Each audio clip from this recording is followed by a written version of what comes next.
ನಾ ನಡೆವ ದಾರಿ ನೇರವಾಗಿರಲಿ, ಅದಕ್ಕೆಂದು ಸಕಲರ ಹಾರೈಕೆ ದೈವಿ ಶಕ್ತಿಯಾಗಿ ಕಾಪಾಡಲಿ ಎನ್ನುವ ಮನೋಭಾವದೊಂದಿಗೆ ಕಾರ್ಯಕ್ರಮವನ್ನ ಮುಂದುವರಿಸ್ತಾ ಇದ್ದೇನೆ. ಅನೇಕದಲ್ಲಿ ಏಕವಾಗಿ, ಚೇತನದಲ್ಲಿ ಚೈತನ್ಯವಾಗಿ, ಮಾತಿನಲ್ಲಿ ಮಾಣಿಕ್ಯವಾಗಿ ನಮಗೆ ಸದಾ ಪ್ರೇರಕ ಶಕ್ತಿಯಾಗಿರುವ ನಮ್ಮ ಸಂಸ್ಥೆಯ ಅಧ್ಯಕ್ಷರು ಹಾಗೆ ಇಂದಿನ ಕಾರ್ಯಕ್ರಮದ ಅಧ್ಯಕ್ಷರು ಶ್ರೀ ಯುವರಾಜ್ ಜೈನ್ ಸರ್ ಇವರನ್ನ ಇಂದಿನ ಕಾರ್ಯಕ್ರಮಕ್ಕೆ ಆತ್ಮೀಯತೆಯಲ್ಲಿ ಸ್ವಾಗತಿಸ್ತಾ ಇದ್ದೇನೆ. ಒಬ್ಬರ ಸರಳ ಸ್ವಭಾವ ಅವರ ಬಲಹೀನತೆಯಲ್ಲ. ಪ್ರಪಂಚದಲ್ಲಿ ನೀರಿಗಿಂತ ಸರಳ ಯಾವುದೂ ಇಲ್ಲ, ಆದರೆ ಅದರ ರಭಸಕ್ಕೆ ಎಲ್ಲವನ್ನೂ ಗೆಲ್ಲುವ ಸಾಮರ್ಥ್ಯವಿದೆ. ಅಂತಹ ವಾರಿಯ ಪ್ರತಿರೂಪವಾಗಿ, ಸರಳ ಸಜ್ಜನಿಕೆಯ ಸಾಕಾರವಾಗಿ, ಅದರೊಳಗಿನ ಶಕ್ತಿಯಂತೆ ತನ್ನೊಳಗೆ ಅಪಾರ ಜ್ಞಾನಾಮೃತವನ್ನು ಹೊಂದಿಕೊಂಡು ಇಂದು ವೇದಿಕೆಯಲ್ಲಿ ಉಪಸ್ಥಿತರಿರುವವರು ಕಗ್ಗದ ಬೆಳಕಿನ ಸಾರಥಿಯಾಗಲಿರುವ ಶ್ರೀ GS ನಟೇಶ್ ಇವರನ್ನ ಹೃತ್ಪೂರ್ವಕವಾಗಿ ಸ್ವಾಗತಿಸಿಕೊಳ್ಳುತ್ತಾ ಈ ಹೊತ್ತಲ್ಲಿ ಅವರನ್ನ ಈ ಸಭೆಗೆ ಪರಿಚಯಿಸಲು ಅತೀವ ಸಂತೋಷ ಪಡ್ತಾ ಇದ್ದೇನೆ. GS ನಟೇಶ್ ಇವರು ಶಿವಮೊಗ್ಗ ಜಿಲ್ಲೆ ತೀರ್ಥಹಳ್ಳಿ ತಾಲೂಕಿನ ಕಾಸರವಳ್ಳಿಯವರು. ಸಂಸ್ಕೃತ ಅಲಂಕಾರ ಶಾಸ್ತ್ರದಲ್ಲಿ ವಿದ್ವದುತ್ತಮ ಹಾಗೂ Sanskrit MA, English MA, B.Ed ಹಾಗೆ ಹಿಂದಿ ರಾಷ್ಟ್ರ ಭಾಷಾ ಪ್ರವೀಣರು. ಶಿವಮೊಗ್ಗದ ರಾಷ್ಟ್ರೀಯ ಶಿಕ್ಷಣ ಸಮಿತಿಯ ಕಸ್ತೂರ್ಬಾ ಬಾಲಿಕಾ ಪದವಿ ಪೂರ್ವ ಕಾಲೇಜಿನಲ್ಲಿ 32 ವರ್ಷಗಳ ಕಾಲ ಉಪನ್ಯಾಸಕರಾಗಿ ಸೇವೆ ಸಲ್ಲಿಸಿ ಇದೀಗ ನಿವೃತ್ತ ಜೀವನವನ್ನ ನಡೆಸ್ತಾ ಇದ್ದಾರೆ. ಹಾಗೆ ಈ ಹೊತ್ತಲ್ಲೂ ಕೂಡ ಜಾವಳ್ಳಿಯ ಅರಬಿಂದೋ PU ಕಾಲೇಜಿನಲ್ಲಿ ಉಪನ್ಯಾಸಕ ವೃತ್ತಿಯನ್ನ ಮಾಡ್ತಾ ಇದ್ದಾರೆ. ಆಕಾಶವಾಣಿ, ಭದ್ರಾವತಿ, ಮೈಸೂರು, ಬೆಂಗಳೂರುಗಳಲ್ಲಿ ಹಲವಾರು ಕಾರ್ಯಕ್ರಮಗಳು, ದೂರದರ್ಶನದ ಜೀವನ ದರ್ಶನ ಬೆಳಗು, ಸಂದರ್ಶನ ಹಾಗೂ ಕಗ್ಗದ ಕುರಿತಾದ ಹಲವಾರು ಕಾರ್ಯಕ್ರಮಗಳು, ವಿಶೇಷವಾಗಿ DVG ಅವರ ಮಂಕುತಿಮ್ಮನ ಕುರಿತು ನಾಡಿನಾದ್ಯಂತ ಇದುವರೆಗೆ 3000ಕ್ಕೂ ಹೆಚ್ಚು ಕಾರ್ಯಕ್ರಮಗಳು, ಹಾಗೆ ಹೊರ ರಾಜ್ಯಗಳಲ್ಲೂ ಕಾರ್ಯಕ್ರಮಗಳು, 90ಕ್ಕೂ ಹೆಚ್ಚು ಕಗ್ಗದ ಕುರಿತು ಸಪ್ತಾಹ ಕಾರ್ಯಕ್ರಮಗಳು, ಹಾಗೆ ಕಾಲೇಜು ವಿದ್ಯಾರ್ಥಿಗಳಿಗೆ ಮೌಲ್ಯ ಶಿಕ್ಷಣ ತರಬೇತಿ, ಹಾಗೆ ದಿನಪತ್ರಿಕೆಗಳಲ್ಲಿ ಇವರು ಅಂಕಣ ಬರಹಕಾರರಾಗಿಯೂ ಪ್ರಸಿದ್ಧರು. ಹಾಗೆ ಕಗ್ಗದ ಬೆಳಕು ಎನ್ನುವ ಶೀರ್ಷಿಕೆ ಅಡಿಯಲ್ಲಿ ಭಾಗ 1, ಭಾಗ 2, ಭಾಗ 3 ಎನ್ನುವ ಕಗ್ಗದ ಪದ್ಯಗಳಿಗೆ ಸರಳ ವ್ಯಾಖ್ಯಾನಾತ್ಮಕ ಪುಸ್ತಕಗಳನ್ನು ಹೊರಡಿಸಿದ್ದಾರೆ. ಹಾಗೆ ದಾಂಪತ್ಯ ದೀಕ್ಷೆ ಎನ್ನುವ ಪುಸ್ತಕ, ಹಾಗೆ ಕಗ್ಗದ ಕುರಿತು ಇವರ 6 CDಗಳು ಪ್ರಕಟವಾಗಿವೆ. ಬದುಕು ಬಾಡುವ ಮುನ್ನ, ಏನು ಜೀವನರ್ಥ ಭಾಗ 1, ಏನು ಜೀವನರ್ಥ ಭಾಗ 2, ವನಸುಮ, ಬದುಕು ಜಟಕ ಬಂಡಿ, ಕಗ್ಗದ ಕಥೆ, ಇದು ಇವರು ಹೊರಡಿಸಿರುವಂತಹ CDಗಳು. ಅಷ್ಟು ಮಾತ್ರವಲ್ಲದೆ ವಿಷ್ಣು ಸಹಸ್ರನಾಮ, ಲಲಿತ ಸಹಸ್ರನಾಮ, ಆಂಜನೇಯ ಸಹಸ್ರನಾಮ, ಶಿವ ಸಹಸ್ರನಾಮಗಳಿಗೆ ಸರಳ ಅರ್ಥವನ್ನು ಒಳಗೊಂಡ 4 ಕಿರು ಹೊತ್ತಕೆಗಳನ್ನು ಇವರು ಬಿಡುಗಡೆ ಮಾಡಿದ್ದಾರೆ. ಇಂತಹ ಒಬ್ಬ ಮಹಾ ಮೇಧಾವಿ, ಅಭೂತಪೂರ್ವ ವ್ಯಕ್ತಿತ್ವದ ಶ್ರೀ GS ನಟೇಶ್ ಇವರಿಗೆ ಸಂಸ್ಥೆಯ ಪರವಾಗಿ ಹೃನ್ಮನ ತುಂಬಿದ ಸ್ವಾಗತವನ್ನ ಬಯಸ್ತಾ ಇದ್ದೇನೆ. ಇವರಿಗೆ ಸಂಸ್ಥೆಯ ಅಧ್ಯಕ್ಷರು ಪುಷ್ಪಗುಚ್ಛವನ್ನ ನೀಡುವುದರ ಮುಖೇನ ಸ್ವಾಗತಿಸಬೇಕಾಗಿ ಕೇಳಿಕೊಳ್ತಾ ಇದ್ದೇನೆ.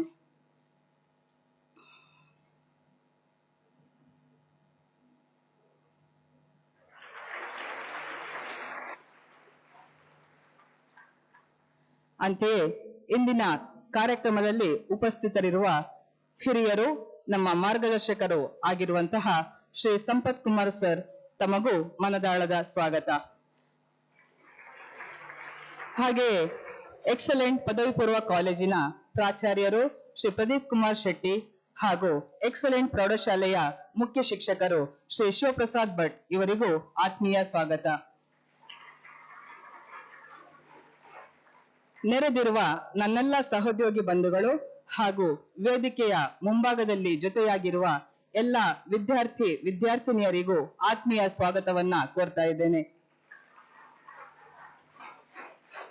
ಇದೀಗ ಕಾರ್ಯಕ್ರಮದಲ್ಲಿ ಮುಂದಕ್ಕೆ ಕಗ್ಗದ ಬೆಳಕನ್ನು ಪಸರಿಸಬೇಕೆಂದು ನಮ್ಮ ಇಂದಿನ ಅತಿಥಿಗಳು ಶ್ರೀ GS ನಟೇಶ್ ಇವರಲ್ಲಿ ಕೇಳಿಕೊಳ್ಳುತ್ತಾ ತಮಗಿದು ಈ ವೇದಿಕೆ.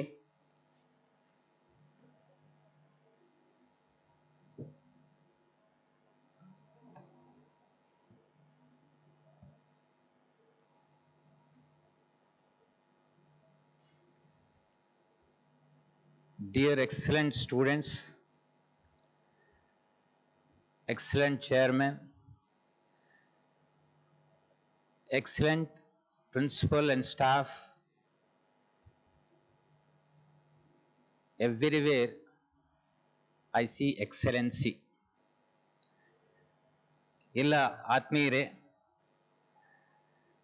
ಈ ಒಂದು ಎಕ್ಸಲೆಂಟ್ ಸಿಚುವೇಶನ್ ನಲ್ಲಿ ನಿಮ್ಮನ್ನೆಲ್ಲ ನೋಡ್ಲಿಕ್ಕೆ ಬಹಳ ಖುಷಿ ಆಗ್ತಾ ಇದೆ. ನೀವೆಲ್ಲ ಏನೋ ಒಂದು ಸಾಧನೆ ಮಾಡಬೇಕು ಅಂತ ಮನಸ್ಸಲ್ಲಿ ಸಂಕಲ್ಪ ಮಾಡ್ಕೊಂಡು ಬಂದಿದ್ದೀರಾ. ಆ ಸಂಕಲ್ಪದ ಹಿಂದೆ ಪ್ರಯತ್ನ ಇರಬೇಕು. ಆ ಪ್ರಯತ್ನ ಇದ್ರೆ ಈ ಜಗತ್ತಿನಲ್ಲಿ ಏನಾದರೂ ಸಾಧನೆ ಮಾಡ್ಬೋದು. ಏನು ಸಾಧನೆ ಮಾಡಬೇಕಾದ್ರೂ ನಮ್ಮ ಗುರಿ ಹೆಗ್ಗುರಿಯಾಗಿರ್ಬೇಕು. ಕನಸು ಕಾಣುವುದಾದ್ರೆ ಒಳ್ಳೆ ಕನಸು ಕಾಣಬೇಕು. ಅಬ್ದುಲ್ ಕಲಾಂ ಹೇಳಿದಾಗೆ keeping small aim is a crime ಅಂತ. ಸಣ್ಣ ಸಣ್ಣ ಗುರಿಯನ್ನು ಇಟ್ಟುಕೊಂಡ್ರೆ ಮಹಾಪಾಪ ಅಂತೆ. ಕನ್ಸೇ ಕಾಣ್ತಾ ಇದ್ಯಂತೆ, ಕನ್ಸಲ್ಲಿ ಕಡಲೆಕಾಯಿ ಹಾಕಿ ತಿಂತೀಯ, ಗೋಡಂಬಿನೇ ತಿನ್ನು ಅಲ್ವಾ? ಬಹಳ ಕಷ್ಟ ಪಡ್ಬೇಕಾಗಿದ್ದಿಲ್ಲ. ಈಗಷ್ಟೇ ಚೇರ್ಮನ್ ಹೇಳಿದ್ರು, ಅಧ್ಯಕ್ಷರು ಹೇಳಿದ್ರು, ಈ ಮಕ್ಕಳೆಲ್ಲ ಇತ್ತೀಚೆಗೆ ಇಲ್ಲಿ ಬಂದವರು ಇಷ್ಟರವರೆಗೆ ಅಪ್ಪ ಅಮ್ಮನ ಮುದ್ದಿನ ಮಕ್ಕಳಾಗಿ ಮನೆಯಲ್ಲಿ ನಿದ್ದೆ ಮಾಡಿಕೊಂಡು ಹೇಗೋ ಕಾಲ ಕಳೀತಾ ಇದ್ರು. ಈಗ ಸ್ವಲ್ಪ ಅವರಿಗೆ ಮನೆಯನ್ನ ಮರಿಲಿಕ್ಕೆ ಕಷ್ಟ ಆಗತ್ತೆ ಅಂತ. ಅದಕ್ಕೆ ನಾನು ಹೇಳಿದೆ, ಗುರಿ ನಮ್ದು ಸರಿಯಾಗಿದ್ದು ಬಿಟ್ರೆ ಯಾವುದು ಕಷ್ಟ ಅಂತ ಅನ್ಸಿ ಸಾಧ್ಯ ಇಲ್ಲ. ಸಂಸ್ಕೃತದಲ್ಲಿ ಒಂದು ಸುಭಾಷಿತ ಇದೆ, ಸ್ಥಾನ ಮುತ್ಸೃಜ್ಯ ಗಚ್ಚಂತಿ ಸಿಂಹಾಹ ಗಜಾಹ ಸತ್ಪುರುಷಾಹ ತತ್ರೈವ ನಿಧನಂ ಯಾಂತಿ ಕಾಕಾಹ ಕಾಪುರುಷಾಹ ಮೃಗಾಹ. ನೋಡಿ ಎಷ್ಟು ಚೆನ್ನಾಗಿದೆ ಅದು.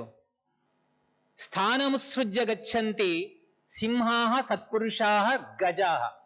ಸಿಂಹಗಳು, ಸಜ್ಜನರು, ಏನಾದ್ರು ಸಾಧನೆ ಮಾಡಬೇಕು ಅನ್ನೋರು, ಮತ್ತೆ ಆನೆಗಳು ಅವು ಹುಟ್ಟಿದ ಸ್ಥಳದಲ್ಲೇ ಇರುವುದಿಲ್ಲಂತೆ. ಏನಾರು ಸಾಧನೆ ಮಾಡಬೇಕು ಅಂತ ಹುಟ್ಟಿದ ಸ್ಥಳವನ್ನು ಬಿಟ್ಟು ಹೋಗ್ತಾವೆ ಹೊರಗಡೆ. ಆದ್ರೆ ಎಲ್ಲಿ ಹುಟ್ಟಿರ್ತಾರೋ ಅಲ್ಲೇ ಸಾಯ್ತಾರಂತೆ ಇಂಥಷ್ಟು ಜನ. ಯಾರು? ಕಾಕಾಹ, ಕಾಗೆಗಳು. ಅವು ತುಂಬಾ ಸಾಧನೆಯನ್ನು ಮಾಡಲ್ಲ. ಈ ಭಗವಂತ ಒಂದು ಒಳ್ಳೆ ಧ್ವನಿ ಕೊಟ್ಟಿದ್ದಾನೆ, ಸಾಯಲ್ವರೆಗೂ ಕಾಕ ಅಂತ ಹೇಳ್ಕೊಂಡೆ ಕಾಲ ಕಳೀತಾವಷ್ಟೇ ಅಲ್ವಾ? ಕಾಕಾಹ ಕಾಪುರುಷಾಹ ಅಂದ್ರೆ ಹೇಡಿಗಳು ಅಂತ. ಈ ಜಗತ್ತಲ್ಲಿ ಹೇಡಿಗಳಿಗೆ ಸ್ಥಾನವೇ ಇಲ್ಲ. ಧೈರ್ಯ ಬೇಕು. ಇಷ್ಟೊಂದು ಒಳ್ಳೆ ಸಮೃದ್ಧವಾದ ಇನ್ಸ್ಟಿಟ್ಯೂಷನ್, ಸಂಸ್ಥೆಯನ್ನ ಕಟ್ಟಬೇಕಾದ್ರೆ ಒಬ್ಬ ವ್ಯಕ್ತಿ ನೋಡಿ ಕಣ್ಣೆದುರುಗಡೆ ಇದ್ದಾರಲ್ಲ, ನಾವು ಕಣ್ಣೆದುರುಗಡೆ ಇರುವಂತಹ ಆದರ್ಶಗಳನ್ನೆಲ್ಲ ಆದರ್ಶ ಅಲ್ಲ, ನಮ್ ಎದುರುಗಡೆ ಇರ್ತಾರಲ್ಲ, ಅಂತಹ ಕೆಲಸ ಮಾಡಿ ಇಷ್ಟು ಜನರಿಗೆ ಒಂದು ಆಶ್ರಯ ನೀಡಿದಾರಲ್ಲ, ಅದು ಆ ಕನಸು ನೋಡಿ. ಅಷ್ಟೆಲ್ಲ ಇದ್ರೂ ನನಗೆ ಆಶ್ಚರ್ಯ ಆಗೋದು, ಇಲ್ಲಿ ಬಂದಾಗ ಎಷ್ಟು ಸರಳವಾಗಿದ್ದಾರಲ್ವಾ. ಇಲ್ಲಿ ಪ್ರಾಚಾರ್ಯರು ಅಂತ ಹೇಳಿದ್ಮೇಲೆ ಗೊತ್ತಾಯ್ತು. ಅಲ್ಲಿ ಮೇಲ್ನೋಟಕ್ಕೆ ಪ್ರಾಚಾರ್ಯರು ಅಂತ ಗೊತ್ತೇ ಆಗಲ್ಲ. ಕೆಲವರು ಮೇಲ್ನೋಟಕ್ಕೆ ಬರುವಾಗ್ಲೇ ಹೀಗೆ ಬರ್ತಾರಲ್ವಾ. ಈ ಎದುರುಗಡೆ ತೋರುಗಾಣಿಕೆ ಇದೆಯಲ್ಲ, ಅದು ಜಗತ್ತಲ್ಲ. ನಾವ್ ಏನು ಒಳಗಡೆ ಏನು ಯೋಚನೆ ಮಾಡ್ತೀವಿ ಅದು ಜೀವನ ಆಗಬೇಕು. ನಾವು ಯೋಚನೆ ಮಾಡ್ಬೇಕಲ್ವಾ.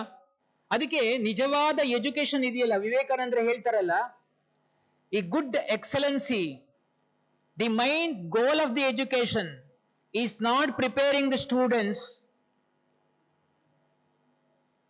academic excellency. Instead of it, human excellency they have to be prepared to. Human excellency, ಒಬ್ಬ ಮಾನವೀಯತೆಯನ್ನ ಧರಿಸಿ ಬದುಕುವಂತದ್ದನ್ನ ಕಲ್ತ್ರೆ ಅದು ಎಜುಕೇಶನ್. ಎಜುಕೇಶನ್ನಿಗೆ ಇವತ್ತು ಕೇವಲ ಮಾಡರ್ನ್ ಎಫಿಷಿಯನ್ಸಿ ಅಥವಾ ಎಫೆಕ್ಟಿವ್ನೆಸ್ ಇದ್ರೆ ಸಾಲದು. ಏನ್ಷಿಯಂಟ್ ವಿಸ್ಡಮ್ ಕೂಡ ಬೇಕು. There should be science as well as spirituality. ವಿವೇಕಾನಂದರು ಹೇಳ್ತಾರೆ, ಎರಡೂ ಇದ್ರೆ ಎಜುಕೇಶನ್. ಇಂಥ ಪರಿಸರದಲ್ಲಿ ಅದನ್ನು ಕಾಣಲಿಕ್ಕೆ ಸಾಧ್ಯ ಇದೆ. ಆದ್ರಿಂದ ಕಾಗೆಗಳು, ಹೇಡಿಗಳು ಮತ್ತೆ ಸಣ್ಣ ಸಣ್ಣ ಪ್ರಾಣಿಗಳು ಎಲ್ಲಿ ಹುಟ್ಟುತ್ತಾವೋ ಅಲ್ಲೇ ಸಾಯುವವರೆಗೂ ಬದುಕ್ತಾವೆ. ನಾವೇನಾದ್ರೂ ಸಾಧನೆ ಮಾಡಿದ್ರೆ ಸಾಧನಾಂಗಣವನ್ನು ಹುಡುಕೊಂಡು ಹೊರಗಡೆ ಹೋಗ್ಬೇಕಾಗತ್ತೆ. ಅದಕ್ಕೆ ಮಸ್ತಕ ಅರಳಬೇಕು. ಮಸ್ತಕ ಅರಳಬೇಕು ಅಂದ್ರೆ ಸುಮ್ಮನೆ ಹೊರಗಡೆ ನಮಗೆ ಶಿಕ್ಷಣ ಆಗಿಬಿಟ್ರೆ ಶಿಕ್ಷಣ ಅಲ್ಲ. ಆ ಶಿಕ್ಷಣ, ನಿಜವಾದ ಶಿಕ್ಷಣ ವೇತ್ತರಾಗಿ ಹೊರಗಡೆ ಬಂದಾಗ ಸಮಾಜ ನಮ್ಮನ್ನ ಶಿಕ್ಷಣ ತಜ್ಞರು ಅಥವಾ ಶಿಕ್ಷಣ ಪಡೆದವರು ಅಂತ ಗುರುತಿಸಬೇಕು. ಶಿಕ್ಷಣ ಎಷ್ಟೆಷ್ಟೋ ಡಿಗ್ರಿ ಮಾಡಿರ್ತಾರೆ, ವಿನಯವೇ ಇರುವುದಿಲ್ಲ. ವಿನಯ ಇದೆಯಲ್ಲ, ಅದು ಎಲ್ಲ ಗುಣಗಳ ಆಧಾರಭೂತವಾದ ಪ್ರಧಾನವಾದ ಗುಣ. ನಿಮಗೆ ಮುಖ್ಯವಾಗಿ ಬೇಕಾದ್ದು ವಿನಯ.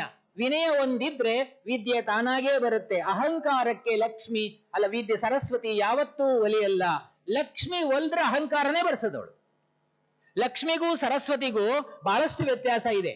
ಸರಸ್ವತಿ ತಪಸ್ಸು ಮಾಡಿದ್ರೆ ಮಾತ್ರ ಒಲಿಯುವಳು. ನೀವು ಕಷ್ಟ ಪಡಬೇಕಾಗತ್ತೆ. ಕಷ್ಟಪಟ್ರೆ ಮುಂದೆ ದಾರಿ ಇರುತ್ತೆ. Student life is golden life ಅಂತ ಹೇಳ್ತಾರೆ. ಯಾಕೆಂದ್ರೆ 18 ಚಿಂತೆಗಳಿರಲ್ಲ. ಚಿಂತೆಗಳನ್ನ ಮಾಡಬೇಕಾದ ಅಗತ್ಯ ಇರಲ್ಲ. ನಿಮ್ಮ ಎಲ್ಲ ಗುರುತರವಾದ ಜವಾಬ್ದಾರಿಯನ್ನ ನಿಮ್ಮ ತಂದೆ ತಾಯಿಗಳು ಹೊತ್ತಿರ್ತಾರೆ. ಇಂಥ ಇನ್ಸ್ಟಿಟ್ಯೂಷನ್ಗೆ ಕಳಿಸಬೇಕಾದ್ರೆ ಎಷ್ಟೋ ವರ್ಷಗಳ ಗಟ್ಲೆ ಕನಸು ಕಂಡಿರ್ತಾರೆ. ಅದನ್ನೆಲ್ಲ ಕನಸು ಕಂಡು ಸಾಕಾರ ರೂಪಗೊಳಿಸ್ಲಿಕ್ಕೆ ಕಳಿಸ್ತಿರ್ತಾರೆ. ಇಲ್ಲಿ ನೀವು ಆ ಗುರಿಯನ್ನು ನೆನಪಿಟ್ಟುಕೊಂಡು ತಂದೆ ತಾಯಿಯನ್ನು ನೆನೆಯುವುದು ಯಾವಾಗ ಅಂದ್ರೆ, ನನ್ನ ಗುರಿಯ ಜೊತೆಗೆ ತಂದೆ ತಾಯಿ ನೆನಹು ಕೂಡ್ಬೇಕು. ಅಯ್ಯೋ ಅಪ್ಪ ಇಷ್ಟೊತ್ತಿಗೆ ಹೀಗೆ ಮಾಡ್ತಾ ಇದ್ರು, ಅಮ್ಮ ಇಷ್ಟೊತ್ತಿಗೆ ರೊಟ್ಟಿ ಮಾಡ್ತಾ ಇದ್ರು, ಅದಲ್ಲ. ರೊಟ್ಟಿ ಯಾವಾಗ್ಲೂ ತಿನ್ಬಹುದು ಅಲ್ವಾ? ಆದ್ರಿಂದ ಸಾಧನೆ ಮಾಡಬೇಕಾದ್ರೆ ಇಂಥದ್ದೆಲ್ಲ ಬಿಟ್ಟು ಬರಬೇಕಾಗತ್ತೆ. ನಾವು ವಿದ್ಯಾರ್ಥಿಗಳಾದವರಿಗೆ ಒಂದು ಲಕ್ಷಣಗಳಿಷ್ಟು ಬೇಕು ಅಂತ. ಕಾಕಚೇಷ್ಟ ಬಕಧ್ಯಾನಂ ಶ್ವಾನ ನಿದ್ರಾ ತಥೈವಚ ಅಲ್ಪಾಹಾರಿ ಗೃಹತ್ಯಾಗಿ ವಿದ್ಯಾರ್ಥಿ ಪಂಚಲಕ್ಷಣಂ ಅಂತ ನಮ್ಮ ಹಿರಿಯರು ಎಷ್ಟು ಚೆನ್ನಾಗಿ ಹೇಳಿದ್ರು ನೋಡಿ. ಒಂದ್ ಮಾತು ಹೇಳಿದ್ದಕ್ಕೆ ನೆನಪಾಯ್ತು ನನಗೆ. ವಿದ್ಯಾರ್ಥಿಗಳ ಲಕ್ಷಣ ಏನು ಗೊತ್ತಾ? ಕಾಕಚೇಷ್ಟ, ಕಾಗೆ ಹಾಗೆ ಆಕ್ಟಿವ್ ಆಗಿರ್ಬೇಕಂತೆ ವಿದ್ಯಾರ್ಥಿಗಳು. ಕಾಗೆ ಆಗಿರಿ ಅಂತಲ್ಲ, ಕಾಕ ಅಂತೀರಿ ಕಾಸುಮಲಿ ಅಂತಲ್ಲ. ಕಾಗೆ ಎಷ್ಟು ಆಕ್ಟಿವ್ ಆಗಿರುತ್ತೆ, ಏನಾದ್ರೂ ಒಂದು ಆಹಾರದ ತುಣುಕು ಸಿಕ್ಕಿದ್ರೆ ಎಷ್ಟು ಗಬಕ್ ಹೋಗಿ ತಗೊಂಡ್ಬಿಡುತ್ತಲ್ವಾ? ಎಷ್ಟು ದೂರದಲ್ಲಿ ಕುತ್ಕೊಂಡಿರುತ್ತೆ, ಅಷ್ಟು ಕಣ್ಣು, ಅದರ ಬುದ್ಧಿ ಎಷ್ಟು ಸೂಕ್ಷ್ಮ ಅಲ್ವಾ? ನೀವು ಹಾಗೆ ಏನಾದ್ರೂ ಒಳ್ಳೆ ವಿಚಾರ ಯಾವಾಗ ಎಲ್ಲಿಂದ ಹೇಗೆ ಬರುತ್ತೋ ತಕ್ಷಣ ಅದನ್ನ ತಗೊಂಡ್ಬಿಡ್ಬೇಕು. ಕಾಕಚೇಷ್ಟ. ಬಕಧ್ಯಾನಂ, ಬಕ ಧ್ಯಾನ ಮಾಡ್ತಾ ಇರುತ್ತೆ ನೋಡಿ. ಬಕ ಪಕ್ಷಿ ಮೀನ್ ಯಾವಾಗ ಬರ್ತಾ ಇರುತ್ತೆ ಸುಮ್ಮನೆ ಕುತ್ಕೊಂಡಿರುತ್ತೆ ದಡದಲ್ಲಿ. ಶೇಕ್ ಮಾಡಿದ್ರೆ ಮೀನು ಓಡೋಗ್ತಾವಲ್ಲ, ಹಾಗೆ ಬಕದಂತೆ ಧ್ಯಾನ ಮಾಡ್ತಾ ಇರಬೇಕಂತೆ. ಬೇಕಾದ್ ಸಿಕ್ಕ ತಕ್ಷಣ ಗಬಕ್ ಅಂತ ತಗೊಂಡ್ ತಿನ್ನೋದಲ್ಲ, ಜ್ಞಾನಕ್ಕೆ ಬೇಕಾದ ಗಬಕ್ ಅಂತ ತಗೋಬೇಕು ಅಂತ. ಬಕಧ್ಯಾನಂ. ಆಮೇಲೆ ಕಾಕಚೇಷ್ಟ ಬಕಧ್ಯಾನಂ ಶ್ವಾನ ನಿದ್ರಾ. ನಾಯಿ ಹಾಗೆ ನಿದ್ರೆ ಮಾಡ್ಬೇಕಂತೆ ವಿದ್ಯಾರ್ಥಿಗಳು. ಯೋಚನೆ ಮಾಡಿ ಹೇಗೆ ನಿದ್ರೆ ಮಾಡ್ತೀರಾ ಅಂತ ನೀವು. ಯಾರಾದ್ರೂ ಬೇರೆ ಎಬ್ಸ್ಬೇಕು ಅಂತ ಕಾಣುತ್ತೆ. ಇಲ್ಲಿ ವಾರ್ಡನ್ ಇರ್ತಾರೆ, ಬಂದು ಗಂಟೆ ಬಾರಿಸಿ ಏಳ್ರೋ ಅನ್ಬೇಕಾದ್ರೆ ಅವ್ರೇನು ಸಾಧನೆ ಮಾಡಲ್ಲ ಅಂತ. ಬೆಲ್ ಆದ ತಕ್ಷಣ ಎದ್ದು ಬಿಡ್ಬೇಕು. ಬೆಲ್ ಆಗದೆ ಹೇಳೋರು ಒಳ್ಳೆ ಲಕ್ಷಣ, ಅವ್ರು ಎಜುಕೇಶನ್ಗೆ ಬಂದಿದ್ದಾರೆ ಅಂತ ಅರ್ಥ. ಎದ್ದ ಮೇಲೆ ವೈಯಕ್ತಿಕವಾದ ಶಿಸ್ತು. ಹಾಸ್ಟೆಲ್ ಎಲ್ಲ ಇರ್ತಿರಲ್ಲ, ಸಾಮಾನ್ಯವಾಗಿ ನಮ್ಮ ಮನಸ್ಸು ಕ್ಲೀನ್ ಆಗಿದೆ ಅಂದ್ರೆ ನೀವು ಮಲಗಿದ ಬೆಡ್ಶೀಟ್ ಅನ್ನು ನೋಡ್ರಿ, ಎಷ್ಟು ಚೆನ್ನಾಗಿದೆ ಅಂತ ಗೊತ್ತಾಗುತ್ತೆ. ಮನಸ್ಸು ಕ್ಲೀನ್ ಆಗಿದೆ, ನಿಮ್ಮ ಮನಸ್ಸು ಎಲ್ಲದಕ್ಕೂ ಸಿದ್ಧವಾಗಿದೆ, ಸ್ವಚ್ಛವಾಗಿದೆ ಅಂದ್ರೆ ಈಗ ಹೋಗಿ ಹಾಸ್ಟೆಲ್ ನೀವು ಮಲಗಿದ ಬೆಡ್ಶೀಟ್ ಯಾವ ರೀತಿ ಇಟ್ಕೊಂಡಿದ್ದೀರಿ ಅಂತ, ಅದು ಮುದ್ದೆ ಆಗಿದ್ರೆ ಯಾವ ಕೆಲಸನೂ ಸರಿ ಮಾಡಲ್ಲ ಅಂತ ಅರ್ಥ. ಅದನ್ನ ನೀಟಾಗಿ ಮಡ್ಚಿಟ್ಟು ಬಂದು ಕ್ಲೀನ್ ಆಗಿ ಇಟ್ಟಿದ್ರೆ ಅಂದ್ರೆ ಜೀವನವಿಡೀ ಕ್ಲೀನ್ ಆಗಿರುತ್ತೀರಿ ಅಂತ ಅರ್ಥ. ಸಣ್ಣ ಸಣ್ಣ ವಿಚಾರ. ಡಿ ವಿ ಗುಂಡಪ್ಪನವ್ರು ಹೇಳ್ತಾರೆ, ಇರುವ ಕೆಲಸವ ಮಾಡು ಕಿರಿದೆನದೆ ಮನವಿಟ್ಟು ದೊರೆತುದ ಹಸಾದವೆಂದುಣ್ಣು ಗೊಣಗಿಡದೆ ಧರಿಸು ಲೋಕದ ಭರವ ಪರಮಾರ್ಥವನು ಬಿಡದೆ ಹೊರಡು ಕರೆ ಬರಲಳದೆ ಮಂಕುತಿಮ್ಮ. ಎಲ್ಲ ಅಧ್ಯಾತ್ಮ ಜ್ಞಾನವನ್ನ ದಾರೆ ಎರೆದು ಈಶಾವಾಸ್ಯ ಉಪನಿಷತ್ತು, ಕರ್ಮಣ್ಯವಾದಿಕಾರ್ತೆ ಭಗವದ್ಗೀತೆಯ ತತ್ವ ಎಲ್ಲವನ್ನೂ ಸೇರಿಸಿ ಇದೊಂದು ಪದ್ಯ ಹೆಣೆದು ಕೊಟ್ಟಿದ್ದಾರೆ ನೋಡಿ ಡಿ ವಿ ಗುಂಡಪ್ಪ. ಈಗಾಗಲೇ ಹೇಳಿದಾಗೆ ಡಿ ವಿ ಗುಂಡಪ್ಪನವರು ಮಹಾಕವಿ, ಒಳ್ಳೆಯ ಪತ್ರಿಕಾ ಸಂಪಾದಕರಾಗಿದ್ದರು, ಒಳ್ಳೆಯ ರಾಜಕಾರಣ ಆಗಿದ್ರು. ಆದ್ರೆ SLC ನಾಪಾಸ್, ಕನ್ನಡದಲ್ಲೂ ನಾಪಾಸ್ ಆಗಿದ್ರು. ಕನ್ನಡ, ವಿಜ್ಞಾನ, ಗಣಿತ 3 ವಿಷಯದಲ್ಲಿ ನಾಪಾಸ್ ಆಗಿದ್ರು. ಕಾಲೇಜಿಗೆ ಹತ್ತಲಿಲ್ಲ ಅವರು.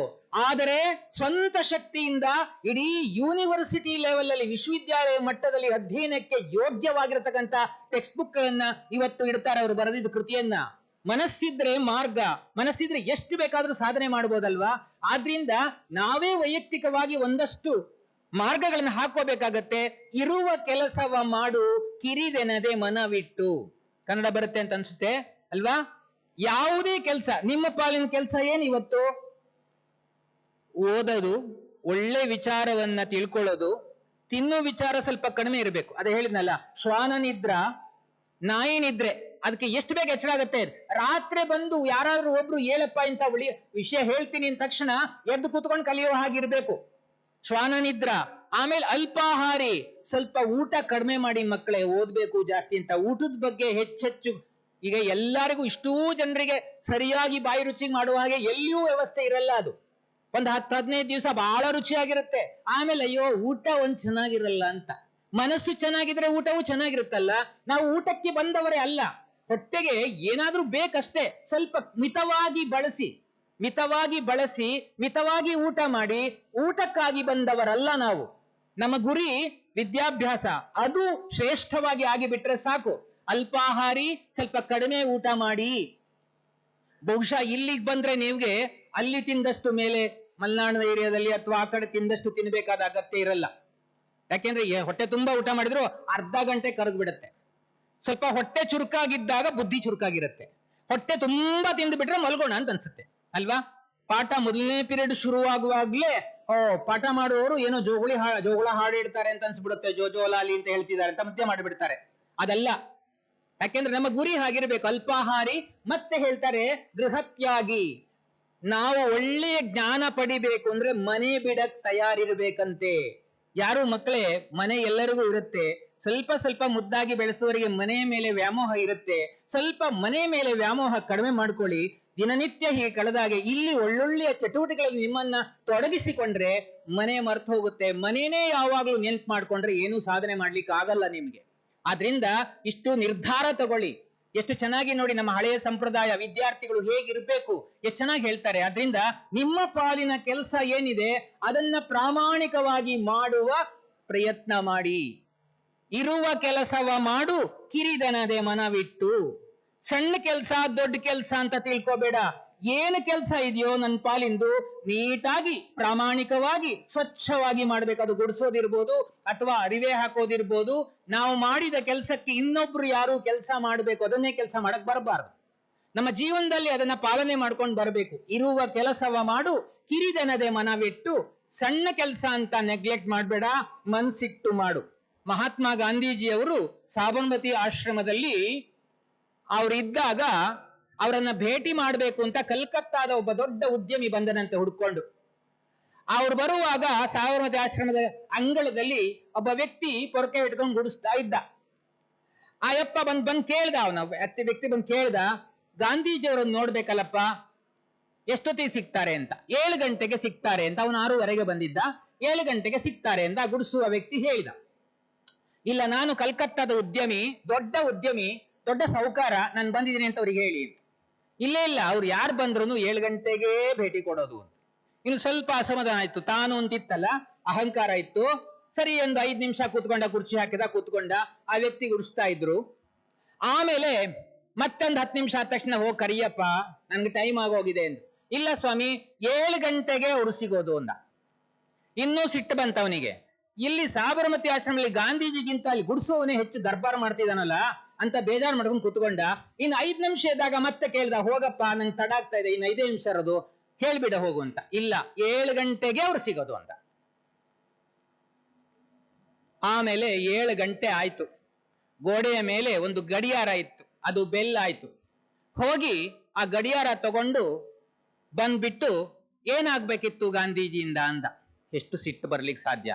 7 ಗಂಟೆ ಆದ್ರೂ ದರ್ಬಾರ್ ಮಾಡ್ತಿದ್ದಾನೆ ಈ ವ್ಯಕ್ತಿ ಅಂತ ಅವನಿಗೆ ಸಿಟ್ಟು ಬಂದು ಸಿಕ್ಕಾಬಿಟ್ಟೆ ಬೈದ್ಬಿಟ್ಟ. ಬೈಗಳನ್ನೆಲ್ಲ ಸಪ್ಪೆಯ ಮುಖದಿಂದ ಸ್ವಲ್ಪ ಕಾಮಾಗಿ ಸ್ವೀಕರಿಸಿದ್ರು. ಆಮೇಲೆ, ಅಲ್ಲಪ್ಪ, ಗಾಂಧೀಜಿ ಭೇಟಿ ಮಾಡಿಸು ಅಂದ್ರೆ ನೀನೇ ತಲೆಹರಟೆ ಮಾಡ್ತಿದ್ಯಲ್ಲ, ಇಲ್ಲಿ ಗುಡಿಸುವವನಿಗೆ ಇಷ್ಟ ಅಹಂಕಾರ ಇದ್ರೆ ಗಾಂಧೀಜಿಯ ಶ್ರಮ ವ್ಯರ್ಥ ಆಗ್ಲಿಲ್ವಾ? ಹಾಗೆ ಹೀಗೆ ಅಂತೆಲ್ಲ ಬೈದ. ಎಲ್ಲ ಬೈಸ್ಕೊಂಡು ಆ ವ್ಯಕ್ತಿ ಕೊನೆಗೆ ಕೇಳ್ದ, ನಾನೇ ಗಾಂಧಿ, ಏನಾಗ್ಬೇಕಾಗಿತ್ತು ಅಂತ. ಹೇಗಾಗ್ಬೇಕು ಅವನಿಗೆ? ಮಾಡುವ ಕೆಲಸ ನೋಡ್ಕೊಂಡು ಒಬ್ಬ ವ್ಯಕ್ತಿಯ ಘನತೆಯನ್ನ ಅರ್ಥ ಮಾಡಕ್ ಸಾಧ್ಯ ಇಲ್ಲ. ಹಾಗೆ ವ್ಯಕ್ತಿತ್ವ ಇದೆಯಲ್ಲ, ಸಣ್ಣ ಕೆಲಸ ದೊಡ್ಡ ಕೆಲಸ ಯಾವುದೂ ಅಲ್ಲ. ಇರುವ ಕೆಲಸವ ಮಾಡು, ಕಿರಿದನದೇ ಮನವಿಟ್ಟು. ದೊರೆತುದ ಹಸಾದವೆಂದುಣ್ಣು ಗುಣಗಿಡದೆ. ಧರಿಸು ಲೋಕದ ಭರವ ಪರಮಾರ್ಥವನ್ನು ಬಿಡದೆ. ಹೊರಡು ಕರೆ ಬರಲಳದೆ ಮಂಕುತಿಮ್ಮ. SLC ನಾಪಾಸಾದ ವ್ಯಕ್ತಿ ಬರೆದಿದ್ದು. ಇರುವ ಕೆಲಸವ ಮಾಡು, ಕಿರಿದನದೆ ಮನವಿಟ್ಟು. ದೊರೆತುದ ಹಸಾದವೆಂದುಣ್ಣು ಗೊಣಗಿಡದೆ. ನಿಮ್ಮ ಜೀವನಕ್ಕೆಲ್ಲ ಇದು ಆದರ್ಶ. ಮುಂದೆ ಏನೋ ಒಂದು ನಮಗೆ ಫಲ ಸಿಗುತ್ತೆ ಕೆಲಸ ಮಾಡಿದ್ದಕ್ಕೆ. ಆ ಕೆಲಸ ಮಾಡಿದಕ್ಕೆ ಏನು ಫಲ ಸಿಗುತ್ತೋ ಅದು ಭಗವಂತನ ಪ್ರಸಾದ ಅಂತ ಸ್ವೀಕಾರ ಮಾಡಿ, ಯಥಾ ಪ್ರಕಾರ ಅದನ್ನು ಸ್ವೀಕಾರ ಮಾಡು. ಇಷ್ಟೇಯ ಅಂತ ಗೊಣಗಾಟ ಮಾಡಬೇಡ. ಇರುವ ಕೆಲಸವ ಮಾಡು, ಕಿರಿದನದೆ ಮನವಿಟ್ಟು. ದೊರೆತುದ ಅಸಾಧವೆಂದುಣ್ಣು ಗೊಣಗಿಡದೆ ಧರಿಸು ಲೋಕದ ಭರವ ಪರಮಾರ್ಥವನು ಬಿಡದೆ ಹೊರಡು ಕರೆ ಬರಲಳದೆ ಮಂಕುತಿಮ್ಮ. ಈ ಲೋಕದಲ್ಲಿ ಏನೆಲ್ಲ ಸಮಸ್ಯೆಗಳು ಬರ್ತಾವೆ, ಪ್ರತಿಯೊಬ್ಬನಿಗೂ ಬರುತ್ತಲ್ವಾ? ಸಮಸ್ಯೆ ಇಲ್ಲದ ವ್ಯಕ್ತಿನೇ ಇಲ್ಲ. ಪ್ರತಿಯೊಬ್ಬ ನನಗೂ ಇದೆ, ನಿಮಗೂ ಇದೆ, ಇವರಿಗೂ ಇದೆ, ಎಲ್ಲರಿಗೂ ಇದೆ ಸಮಸ್ಯೆ.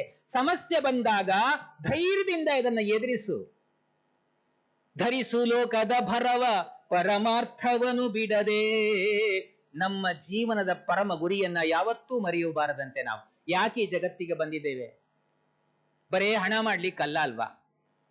ಹಣವೇ ಸರ್ವಸ್ವ ಅಲ್ಲ, ಗುಣವೂ ಕೂಡ ಸರ್ವಸ್ವ ಆಗಬಲ್ಲದು. ಇಲ್ಲ ಬಂದಾಗ ಗೊತ್ತಾಗತ್ತಲ್ವಾ? ಬರೀ ಹಣ ಏನೂ ಮಾಡಲ್ಲ. ಹಣ ಸಾಕಷ್ಟಿದೆ, ಹೊಟ್ಟೆ ಹಸಿವೆ ಆಗಿದೆ, ಹಣ ನುಂಗಕ್ಕಾಗಲ್ಲ, ಅನ್ನವನ್ನೇ ಊಟ ಮಾಡ್ಬೇಕಲ್ವಾ? ಅನ್ನದ ಬದಲಿಗೆ ಬೇಕಾದ್ರೆ ಕೆಜಿ ಗಟ್ಟಲೆ ಬಂಗಾರ ಇರಲಿ, ಬಂಗಾರ ತಿಂದು ಹೊಟ್ಟೆ ಹಸಿವನ್ನು ನೀಗಿಸ್ಕೊಳ್ಳಿಕ್ಕೆ ಆಗುದಿಲ್ಲ, ಅನ್ನವೇ ಆಗಬೇಕು. ಅದಕ್ಕೆ ಪೃಥಿವ್ಯಾಂ ತ್ರೀಣಿ ರತ್ನಾನಿ ಜಲಂ ಮನ್ನಂ ಸುಭಾಷಿತಂ ಮೂಢೈಹಿ ಪಾಷಾಣ ಖಂಡೇಶು ರತ್ನ ಸಂಜ್ಞಾ ವಿಧೀಯತೆ ಅಂತ ಸುಭಾಷಿತಕಾರ ಹೇಳ್ತಾನೆ. ಇವತ್ತು ಈ ಜಗತ್ತಿನಲ್ಲಿ 3 ರತ್ನಗಳು, ನಿಜವಾದ ಬೆಲೆ ಬಾಳುವ ರತ್ನಗಳು. ಜಲಂ ನೀರು, ನೀರಿಲ್ದಿದ್ರೆ ಬದುಕಿಲ್ಲ. ಅನ್ನಂ ಆಹಾರ, ಅದು ಬೇಕೇ ಬೇಕು.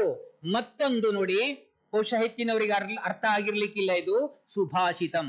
ಒಳ್ಳೆಯವರ ಮಾತನ್ನ ಕೇಳುವ ಕೇಳುವ ಸ್ವಭಾವ ನಮ್ಮಲ್ಲಿ ಇರ್ಬೇಕಂತೆ. ಒಳ್ಳೆಯ ಮಾತುಗಳನ್ನ ಆದಷ್ಟು ಜಾಗೃತಿಯಾಗಿ ನಾವು ನಮ್ಮದಾಗಿ ಮಾಡ್ಕೋಬೇಕು. ಈ 3 ನಿಜವಾದ ರತ್ನಗಳು. ಮೂಢರು ಮಾತ್ರ, ಅಜ್ಞಾನಿಗಳು ಮಾತ್ರ ಕಲ್ಲಿನ ತುಂಡುಗಳಿಗೆ ದೊಡ್ಡ ದೊಡ್ಡ ಬೆಲೆ ಕೊಟ್ಟು ಅರ್ಧ ರತ್ನ ಇತ್ತ ರತ್ನ ಅಂತ ಹೇಳ್ತಾರೆ. ನಿಜವಾದ ರತ್ನಗಳು ಇವು ಅಂತ ಎಷ್ಟು ಚೆನ್ನಾಗಿ ಹೇಳ್ತಾರೆ. ಧರಿಸು ಲೋಕದ ಭರವ ಪರಮಾರ್ಥವನ್ನು ಬಿಡದೆ ಹೊರಡು ಕರೆ ಬರಲಳದೆ ಮಂಕುತಿಮ್ಮ. ಕರೆ ಬಂತು, ಹೊರಟು ಬಿಡ್ಬೇಕಲ್ವಾ? ನಾವೆಲ್ಲ ಹುಟ್ಟಿದ್ದೇವೆ, ಹುಟ್ಟು ನಾವು ಕೇಳ್ಕೊಂಡು ಬಂದದ್ದಲ್ಲ, ಹಾಗೆ ಬಂದಿದ್ದೇವೆ ಅಲ್ವಾ? ಈ ಜಗತ್ತಿಗೆ ಮನುಷ್ಯರಾಗಿ ಬಂದಿದ್ದೇವೆ ನಾವು. ಆ ಮನುಷ್ಯರಾಗಿ ಬಂದಿದ್ದೇವೆ ಅಂದ್ರೆ ಪರಮಾತ್ಮನ ಕರುಣೆ ನೋಡಿ. ಪ್ರಾಣಿ ಪಕ್ಷಿಗಳನ್ನ ನೋಡಿ, ಅವು ಹೇಗೆ ಚೆನ್ನಾಗಿ ಬದುಕ್ತಾವೆ ಪಾಪ. ಎಷ್ಟು ಕಷ್ಟ. ನಮಗೆಲ್ಲಾ ಸೌಕರ್ಯಗಳಿದ್ದಾವೆ, ಸೊಕ್ಕು ಜಾಸ್ತಿ ನಮಗೆ ಅಲ್ವಾ? ಧರ್ಮ ಮೀರಿ ಹೋಗುವುದು ಮನುಷ್ಯ ಮಾತ್ರ. ಯಾವ ಪಕ್ಷಿ ಪ್ರಾಣಿಯೂ ಕೂಡ ಧರ್ಮ ಮೀರಿ ಹೋಗುವುದಿಲ್ಲ. ಒಂದು ಹಕ್ಕಿ ತಗೊಳ್ಳಿ, ಎಷ್ಟು ನಿಯತ್ತಾಗಿ ಬದುಕುತ್ತೆ ಅಲ್ವಾ? ಅದು ಎಷ್ಟು ಆತ್ಮಾಭಿಮಾನದಿಂದ ಬದುಕುತ್ತೆ ಅಲ್ವಾ? ಎಲ್ಲಾರು ಧರ್ಮ ಮೀರಿ ಹೋಗುತ್ತಾ? ಗೂಡು ಕಟ್ಟುತ್ತೆ, ನೋಡ್ತಾ ಇರಿ ನೀವು. ಅದು ಗೂಡು ಕಟ್ಟುತ್ತಲ್ಲ, ಗೂಡು ಕಟ್ಟುವಾಗ ಬಯಲಿದ್ದ ಎಲ್ಲ ಕಸ ತಗೊಂಬಂದು, ಕಡ್ಡಿ ತಗೊಂಬಂದು, ಯಾವ ರೀತಿ ಕೈ ಇಲ್ಲ ಅದಕ್ಕೆ ಪಾಪ. ಆ ಕೊಕ್ಕಿನಲ್ಲೇ ಒಂದು ಕಸ ತಗೊಂಬಂದು, ಕಡ್ಡಿ ತಗೊಂಬಂದು ಎಷ್ಟು ಚೆನ್ನಾಗಿ ಹೆಣಿಯುತ್ತಲ್ವಾ? ಅದ್ರ ಮುಂದೆ ಗೀಜಗನ ಗೂಡು ನೋಡಿರಬಹುದು. ಆ ಗೀಜಗನ ಮುಂದೆ ಯಾವ ಇಂಜಿನಿಯರು ಅಲ್ಲ, ಜೊತೆಗೆ ಫುಲ್ಲಿ ಏರ್ ಕಂಡೀಷನ್. ಅದು ಚಳಿಗಾಲದಲ್ಲಿ ಬೆಚ್ಚಗಿರುತ್ತೆ, ಬೇಸಿಗೆಯಲ್ಲಿ ತಂಪಾಗಿರುತ್ತೆ. ಭಗವಂತ ಎಷ್ಟು ಚೆನ್ನಾಗಿ ಅವಕಾಶ ಮಾಡಿಕೊಟ್ಟಿದ್ದಾನೆ. ನಾವೆಲ್ಲ ದೊಡ್ಡ ದೊಡ್ಡ ಮನೆಗಳನ್ನು ಕಟ್ಕೊಳ್ತೀವಿ, ಕಾಂಕ್ರೀಟ್ ಬಿಲ್ಡಿಂಗ್ ಮಾಡ್ಕೊಳ್ತೀವಿ, ಸೆಕೆ ಅಂತೀವಿ, ಫ್ಯಾನ್ ಹಾಕ್ತಿವಿ, ಆದ್ರೂ ಸೆಕೆ ತಣ್ಣಗಾಗಲ್ಲ. AC ಹಾಕೊಳ್ತೀವಿ, ಆಮೇಲೆ ಇದ್ದಿದ್ದೆಲ್ಲ ಕಾಯಿಲೆಗಳನ್ನ ನಾವು ತಂದುಕೊಳ್ತೇವೆ. ಪಾಪ AC ಯಾರು ಹಾಕೊಡ್ತಾರೆ ಹಕ್ಕಿಗೆ? ಎಷ್ಟು ಚೆನ್ನಾಗಿ ಬದುಕತ್ತಲ್ವಾ? ಆಮೇಲೆ ಎಷ್ಟು ಚೆನ್ನಾಗಿ ಬದುಕತ್ತೆ ಅಂದ್ರೆ ಜೊತೆಗೆ ಎಷ್ಟು ಗೂಡು ಕಟ್ಟತ್ತಲ್ಲ. ಗೂಡು ಕಟ್ಟುವುದು ಯಾಕೆ ಅಂದ್ರೆ ಅವು ತತ್ತಿ ಇಟ್ಟು ಮೊಟ್ಟೆ ಇಟ್ಟು ಮರಿ ಮಾಡಕ್ ಮಾತ್ರ. ಯಾರೋ ಒಬ್ಬ ಶ್ರೀಮಂತ ನೋಡ್ತಾ ಇದ್ನಂತ, ಒಂದು ಅದೇ ಗುಬ್ಬಿ ಗೂಡು ಕಟ್ತಾ ಇತ್ತು. ಪಾಪ ಅಲ್ಲಿಂದ ಬಂದು ಬಯಲಿಂದ ತಂದು ಒಂದೊಂದೇ ಕಸ ಕಟ್ತಾ ಇದೆಯಲ್ಲ, ನಾನ್ ಸ್ವಲ್ಪ ಹೆಲ್ಪ್ ಮಾಡ್ತೀನಿ ಅಂತ ಒಂದಷ್ಟು ಹತ್ತಿ, ಒಂದಷ್ಟು ರೇಷ್ಮೆ ಅದು ನೂಲುಗಳು, ಆಮೇಲೆ ಅದು ಇದು ತಂದು ಮುತ್ತಿನ ಹಾರ, ಅಲಂಕಾರ ಇರಲಿ ನಿನ್ ಗುಡಿಗೆ ಅಂತ ಎಲ್ಲ ತಂದಿಟ್ನಂತೆ. ಅದೆಲ್ಲ ಹೊರಗಡೆ ಹೋಗಿತ್ತು. ಒಂದ್ ಕಡ್ಡಿ ತಗೊಳಕ್ ಬಂದಿತ್ತು. ಆಗ ಹೋದ ತಕ್ಷಣ ಕಡ್ಡಿ ತಂದು ನೋಡ್ತು, ಎಲ್ಲ ಚಂದ ಮಿಂಚ್ತಾ ಇದೆ. ಆಗ ಕಡ್ಡಿಯಲ್ಲೇ ಇಟ್ಟು ಮೊದಲು ಈ ಮುತ್ತಿನ ಹಾರ ಕಿತ್ತೆಸಿತಂತೆ. ರೇಷ್ಮೆದು ಎಲ್ಲ ನೂಲುಗಳನ್ನು ಕಿತ್ತೆಸಿತು, ಹತ್ತಿ ಎಲ್ಲ ಕಿತ್ತೆಸಿತು. ಅವನು ಕೇಳಿದ್ನಂತೆ, ಅಯ್ಯೋ ಹಕ್ಕಿಯೇ, ನಿನಗೆ ತುಂಬಾ ಕಷ್ಟ ಆಗತ್ತೆ, ನಾನು ಸಹಾಯ ಮಾಡಿದ್ರೆ ಎಂತ ಸೊಕ್ಕು ನಿನಗೆ, ಕಿತ್ತೆಸಿತಿಯಲ್ಲ ಅಂತ ಕೇಳಿದಾಗ ಹಕ್ಕಿ ಹೇಳುತ್ತೆ, ಭಗವಂತ ನಮಗೆ ಗೂಡು ಕಟ್ಟುವ ಶಕ್ತಿ ಕೊಟ್ಟಿದ್ದಾನೆ. ಬೇರೆಯವರ ಸಹಾಯವನ್ನ ನಾವು ಈ ವಿಚಾರದಲ್ಲಿ ಯಾವತ್ತೂ ನಿರೀಕ್ಷಿಸುವುದಿಲ್ಲ. ನನ್ನ ಗೂಡಿನಲ್ಲಿ ಇಟ್ಟ ಮೊಟ್ಟೆಗಳಿಂದ ಮೊದಲು ಹೊರಬಂದ ಪಕ್ಷಿಗಳು ನನ್ನ ಸಾಹಸವನ್ನೇ ನೋಡಿ ಬೆಳಿಬೇಕು. ಇದು ಯಾರು ಕೊಟ್ಟದ್ದು ಅಂತ ನನ್ನ ಮರಿ, ನನ್ನ ಮಗು ಕೇಳಿದ್ರೆ ಇನ್ಯಾವನು ಶ್ರೀಮಂತ ಕೊಟ್ಟ ಅಂದ್ರೆ ನನಗೇನಿದೆ ಹೇಳಲಿಕ್ಕೆ? ಆತ್ಮಗಂಭೀರವಾಗಿ ಬದುಕಬೇಕಲ್ವಾ? ಭಗವಂತ ನನಗೆ ರೆಕ್ಕೆ ಕೊಟ್ಟಿದ್ದಾನೆ. ಆಹಾರವನ್ನು ಗೂಡಿನಲ್ಲಿ ಇಡ್ಲಿಲ್ಲ, ಹೊರಗಡೆ ಗೂಡಿನಲ್ಲಿ ಇಟ್ಟಿದ್ದಾನೆ ಆಹಾರ. ರೆಕ್ಕೆ ಬಲ ಕೊಟ್ಟಿದ್ದಾನೆ, ಹಾರ್ಕೊಂಡು ಹೋಗಿ ಆಹಾರವನ್ನ ಸ್ವೀಕಾರ ಮಾಡ್ತೀನಿ ನಾನು. ಆದ್ರಿಂದ ನೋಡಿ, ಗೂಡು ಕಟ್ಟುತ್ತಲ್ಲ, ಮೊಟ್ಟೆಯಿಂದ ಮರಿ ಹೊರಗಡೆ ಬರ್ತಾವೆ, ಎಲ್ಲಿವರೆಗೆ ಶಕ್ತಿ ಬೇಕೋ ಅಲ್ಲಿವರೆಗೆ ಆಹಾರವನ್ನು ಗುಟುಕಿನ ಮೂಲಕ ಹೊರಗಡೆ ಹೋಗಿ ಹೆಕ್ಕಿ ತಂದು ಕೊಡ್ತವೆ. ಆಮೇಲೆ ರೆಕ್ಕೆಗೆ ಮರಿಗಳಿಗೆ ಬಲ ಬಂತು ಅಂದ್ರೆ ತಕ್ಷಣ get out of the nest ಅಂತ ಕಳಿಸ್ಬಿಡುತ್ತಲ್ವಾ. ಆಮೇಲೂ ಆ ಗೂಡಿನಲ್ಲಿ ಆ ತಾಯಿ ಪಕ್ಷಿಯೂ ಇರಲ್ಲ, ಆ ಮರಿಗಳು ಇರಲ್ಲ, ಅಲ್ಲಿಗೆ ಮುಗಿದೋಯ್ತು ಮನೆ. ಪ್ರತಿ ವರ್ಷ ನವನವ ಗೂಡುಗಳನ್ನ ನವನವ ಮನೆಗಳನ್ನ ಕಟ್ಟಿ ಪರಿಶ್ರಮದಿಂದ ಕಟ್ಟಿಕೊಂಡು ಹೊಸ ಚೈತನ್ಯಯುತವಾದ ಬದುಕುವ ಪಕ್ಷಿ ನಮಗಿಂತ ಶ್ರೇಷ್ಠ ಅಲ್ವಾ? ನಾವು ನಮ್ ತಾತ ಕಟ್ಸಿದ್ ಮನೆ ಅಂತ ಗುಟ್ಟ ಹೊಡ್ಕೊಂಡು ಕೂತ್ಕೊಂಡಿರ್ತೀವಿ ಎಷ್ಟು ವರ್ಷ ಅಲ್ವಾ? ನಮ್ ತಾತ ನೀನೇನ್ ಮಾಡ್ದೆ ಅಂದ್ರೆ ನಮ್ ತಾತ ಕಟ್ಟಿತ್ತು. ಇನ್ನು ಅವನು ಕೊಟ್ಟಿದ್ದು ಮಾವ ಕೊಟ್ಟಿದ್ದು ಒಂದಷ್ಟು. ಆ ಮಾವ ಬೈಕ್ ಕೊಡ್ಬೇಕು ಮದುವೆ ಆಗ್ಬೇಕಾದ್ರೆ. ಈಗೆಲ್ಲ ಹೋಯ್ತು ಬಿಡಿ ಅದೆಲ್ಲ. ಎಲ್ಲ ಮಾವಂದೆ, ಅಂಗಡಿ ಕೊಟ್ಕೊಡ್ತಾನೆ ಎಲ್ಲ. ನಿಂದೇನಪ್ಪ ಅಂದ್ರೆ ಏನೂ ಇಲ್ಲ. ಮಾವ ಕೊಟ್ಟು ಶರ್ಟ್, ಮಾವ ಕೊಟ್ಟು ಪ್ಯಾಂಟ್, ಮಾವ ಕೊಟ್ಟು ಮನೆ, ಮಾವ ಕೊಟ್ಟು ಬೈಕು. ಹಾಗಾದ್ರೆ ಇವನೇನು? ಇವನ ಸ್ವಂತ ಅಸ್ತಿತ್ವ ಇಲ್ವಾ? ಒಂದು ಪಕ್ಷಿಗಿರುವಂತಹ ಒಂದು ಆತ್ಮಾಭಿಮಾನ ಮನುಷ್ಯನಿಗಿಲ್ಲ ಅಂದ್ರೆ ಎಷ್ಟು ಅವಮಾನ ಅಲ್ವಾ? ಎಷ್ಟು ಚೆನ್ನಾಗಿ ಬದುಕ್ತವೆ. ಯಾವ ಪಕ್ಷಿ ಯಾವ ಪ್ರಾಣಿಯೂ ಕೂಡ ಧರ್ಮ ಮೀರಿ ಹೋಗುವುದಿಲ್ಲ. ನೀವು ಅಬ್ಸರ್ವ್ ಮಾಡಿ, ಪ್ರಕೃತಿ ನಮ್ಮ ಗುರು. ಪ್ರಕೃತಿ ಕಡೆಗೆ ನೋಡಿ, ಎಷ್ಟು ಚೆನ್ನಾಗಿ ಕಲಿಸುತ್ತೆ. ಎಲ್ಲಾದ್ರೂ ಅಹಂಕಾರ ಮಾಡುತ್ತಾ ಪ್ರಕೃತಿ? ಮನುಷ್ಯ ಏನೋ ಒಂದು ಸಾಧನೆ ಮಾಡಿಬಿಟ್ರೆ ಊರೆಲ್ಲ ಹೆಸರು ಮಾಡ್ಕೋತಾರೆ. ಪ್ರಕೃತಿ ನೋಡಿ, ಒಂದು ಭೂಮಿ ಒಂದು ದಿವಸಕ್ಕೆ ಕೋಟಿ ಕೋಟಿ ಬೀಜಗಳಿಗೆ ಮೊಳಕೆ ಬರೆಸುತ್ತೆ. ಎಲ್ಲಾದ್ರೂ ತುತ್ತೂರಿ ಊದಿ ನಾನಿಷ್ಟು ಮೊಳಕೆ ಬರೆಸಿದೀನಿ ಅಂತ ಹೇಳ್ಕೊಳ್ಳುತ್ತಾ ಭೂಮಿ? ಸದ್ದೇ ಇಲ್ಲ. ಎಷ್ಟು ಚೆನ್ನಾಗಿದೆ ನೋಡಿ. ಡಿ ವಿ ಜಿ ಅವರ ತತ್ವಗಳಿದಾವಲ್ಲ, ನಮಗೆ ನೇರವಾಗಿ ಜೀವನಕ್ಕೆ ಬೇಕಾಗುವಂತ ಮಕ್ಕಳೇ ಒಂದಷ್ಟು ಓದುವ ಕೆಲಸ ಮಾಡಿ. ಆ ಮೊಬೈಲ್ ಮೆಸೇಜ್ ಬೇಡ, ಉದ್ಧಾರ ಮಾಡೋದು ಅಷ್ಟರೊಳಗೆ. ಅದು ಮೊಬೈಲಲ್ಲಿ ತುಂಬಾ ಒಳ್ಳೆ ವಿಚಾರಗಳು ಇರ್ತವೆ, ಆದ್ರೆ ಕೆಟ್ಟ ವಿಚಾರಗಳೇ ನಮ್ಮನ್ನು ಎಳೆಯೋದು. ಒಂದಷ್ಟು ಕಾಲ ನೀವು ಮೊಬೈಲ್ ಇಂದ ಹೊರತಾಗಿರಿ, ಏನು ಸಾಧನೆ ಮಾಡ್ಲಿಕ್ಕೆ ಸಾಧ್ಯ ಗೊತ್ತಾ? ಅದೆಲ್ಲ ನಮ್ಮ ಸಮಯವನ್ನೆಲ್ಲ ತಿಂದು ಹಾಕಿ ಬಿಡುತ್ತೆ. ನೋಡಿ, ಒಂದಷ್ಟು 15 ದಿವಸಕ್ಕೊಮ್ಮೆ ಒಂದು ಪಠ್ಯೇತರ ಚಟುವಟಿಕೆಗೆ ಬೇಕಾಗುವಂತ ಪಠ್ಯೇತರವಾದ ಒಂದು ಪುಸ್ತಕ ತಗೊಂಡು ಓದುವ ಅಭ್ಯಾಸ ಮಾಡ್ಕೊಳ್ಳಿ. ಇಡೀ ಆ ಓದಿದೆಯಲ್ಲ ನಿಮ್ಮ ಜೀವನಕ್ಕಿಡೀ ಆಧಾರಭೂತವಾಗಿರುತ್ತೆ. ಮಕ್ಕಳೇ, ನಂದೇ ಉದಾಹರಣೆ ಹೇಳ್ತೀನಿ. ನನಗೆ 45 ವರ್ಷ ಆದಾಗ ಡಿ ವಿ ಜಿ ಅವರ ಕಗ್ಗ ಪರಿಚಯ ಆಗಿದ್ದು. ಅಲ್ಲಿವರೆಗೆ ಗೊತ್ತಿರ್ಲಿಲ್ಲ ನನಗೆ. ಹೇಗೋ ಪರಿಚಯ ಆಯ್ತು. ಪರಿಚಯ ಆದಾಗ ಅದರೊಳಗೆ ಇಳಿದಾಗ ಒಂದೆರಡು ಪದ್ಯ ನೋಡಿದಾಗ ಎಷ್ಟು ಚಂದ ಇದೆ ಅಂತ ಅನಿಸ್ತು. ಆಮೇಲೆ ಕಲೀಲಿಕ್ಕೆ ಶುರು ಮಾಡಿದೆ. 45 ವರ್ಷದಲ್ಲಿ ಕಲೀಲಿಕ್ಕೆ ಶುರು ಮಾಡಿದ್ದು ನಾವು. ಒಂದು 4-5 ವರ್ಷದಲ್ಲಿ 945 ಮುಕ್ತಕಗಳಿದ್ದಾವೆ ಡಿ ವಿ ಜಿ ಅವರ ಕಗ್ಗದಲ್ಲಿ. ಅದರೊಳಗೆ 800 ಪದ್ಯ ನನ್ನ ಬಾಯಲ್ಲಿದೆ. ಈಗ 800 ಪದ್ಯ ಬಾಯಲ್ಲಿದೆ. ಎಲ್ಲಾ ಕಡೆ ಹೋಗ್ತೀನಿ. ನಿಮ್ ಸಾಮಾನ್ಯವಾಗಿ student life is golden life ಅಂತ ಹೇಳ್ತಾರಲ್ವಾ? ನನಗೆ retired life is golden life. Retire ಆಗ 6 ವರ್ಷ ಆಯ್ತು. ಎಷ್ಟು ಚೆನ್ನಾಗಿದೆ ನೋಡಿ. ಸಾಹಿತ್ಯ ಎಷ್ಟು ಚೆನ್ನಾಗಿ ಆರೋಗ್ಯವನ್ನು ತುಂಬಿಸುತ್ತೆ ಅಂತ. ನಿಮ್ಮೆಲ್ಲರ ನಡುವೆ ನಾವು ಆನಂದವನ್ನು ಹಂಚಿಕೋಬೇಕಾದ್ರೆ ಸಾಹಿತ್ಯವೇ ಅಲ್ವಾ ಇಲ್ಲಿ ಕಾರಣ? ಎಷ್ಟು ಆರೋಗ್ಯ ಹೆಚ್ಚಿಸುತ್ತೆ. ಅದಕ್ಕೆ ಕಾವ್ಯ, ಅದಕ್ಕೆ ಯಾವ್ದಾದ್ರೂ ಒಂದು ಓದಿ, ನಿಮಗೆ ಯಾವುದೋ ಕಾಲದಲ್ಲಿ ಹೆಲ್ಪ್ ಆಗುತ್ತೆ. ನಾವು ಸಂಸ್ಕೃತ ಕಾಲೇಜಲ್ಲಿ ಉಡುಪಿಯಲ್ಲಿ ಓದಿದ್ದು. ನಮ್ಗೆ SLC ಆದ್ಮೇಲೆ ನಮ್ಮ ಅಪ್ಪ ಬಿಡಿಸಿದ್ರು, ಆಗ್ಲಿಲ್ಲ ಓದ್ಸಕ್ಕೆ. ಸಂಸ್ಕೃತ ಕಾಲೇಜಿಗೆ ಸೇರ್ಕೊಂಡ್ವಿ. ಪೇಜಾರಮಠದಲ್ಲಿ ಇದ್ದೆ ನಾನು. ಸುಮಾರು 9 ವರ್ಷ ಅಲ್ಲಿ ಸಂಸ್ಕೃತ ಕಲಿತೆ. ನಾನು ಒಂದು ಉದಾಹರಣೆ ಯಾಕೆ ಹೇಳ್ತೀನಿ ಅಂದ್ರೆ, ಯಾವುದು ಕಲ್ತಿದ್ದು ಕೂಡ ವ್ಯರ್ಥ ಆಗಲ್ಲ ಎಂಬುದಕ್ಕೆ ನಮ್ಗೆ ಯೂನಿಯನ್ ಆಕ್ಟಿವಿಟೀಸಿಗೆ ಕಂಠಪಾಠ ಸ್ಪರ್ಧೆಗೆ ಒಂದಷ್ಟು ವಿಷಯಗಳು ಕೊಡ್ತಾ ಇದ್ರು. ಕಂಠಪಾಠ ಸ್ಪರ್ಧೆ ಎಂದು ಗೊತ್ತಾ? ಬಯೋಟಿಂಗ್. ಇಷ್ಟು ಬಯೋಟ್ ಮಾಡಿ ಒಪ್ಪಿಸಬೇಕಾಗಿತ್ತು, ಪ್ರೈಸ್ ಕೊಡ್ತಾ ಇದ್ರು.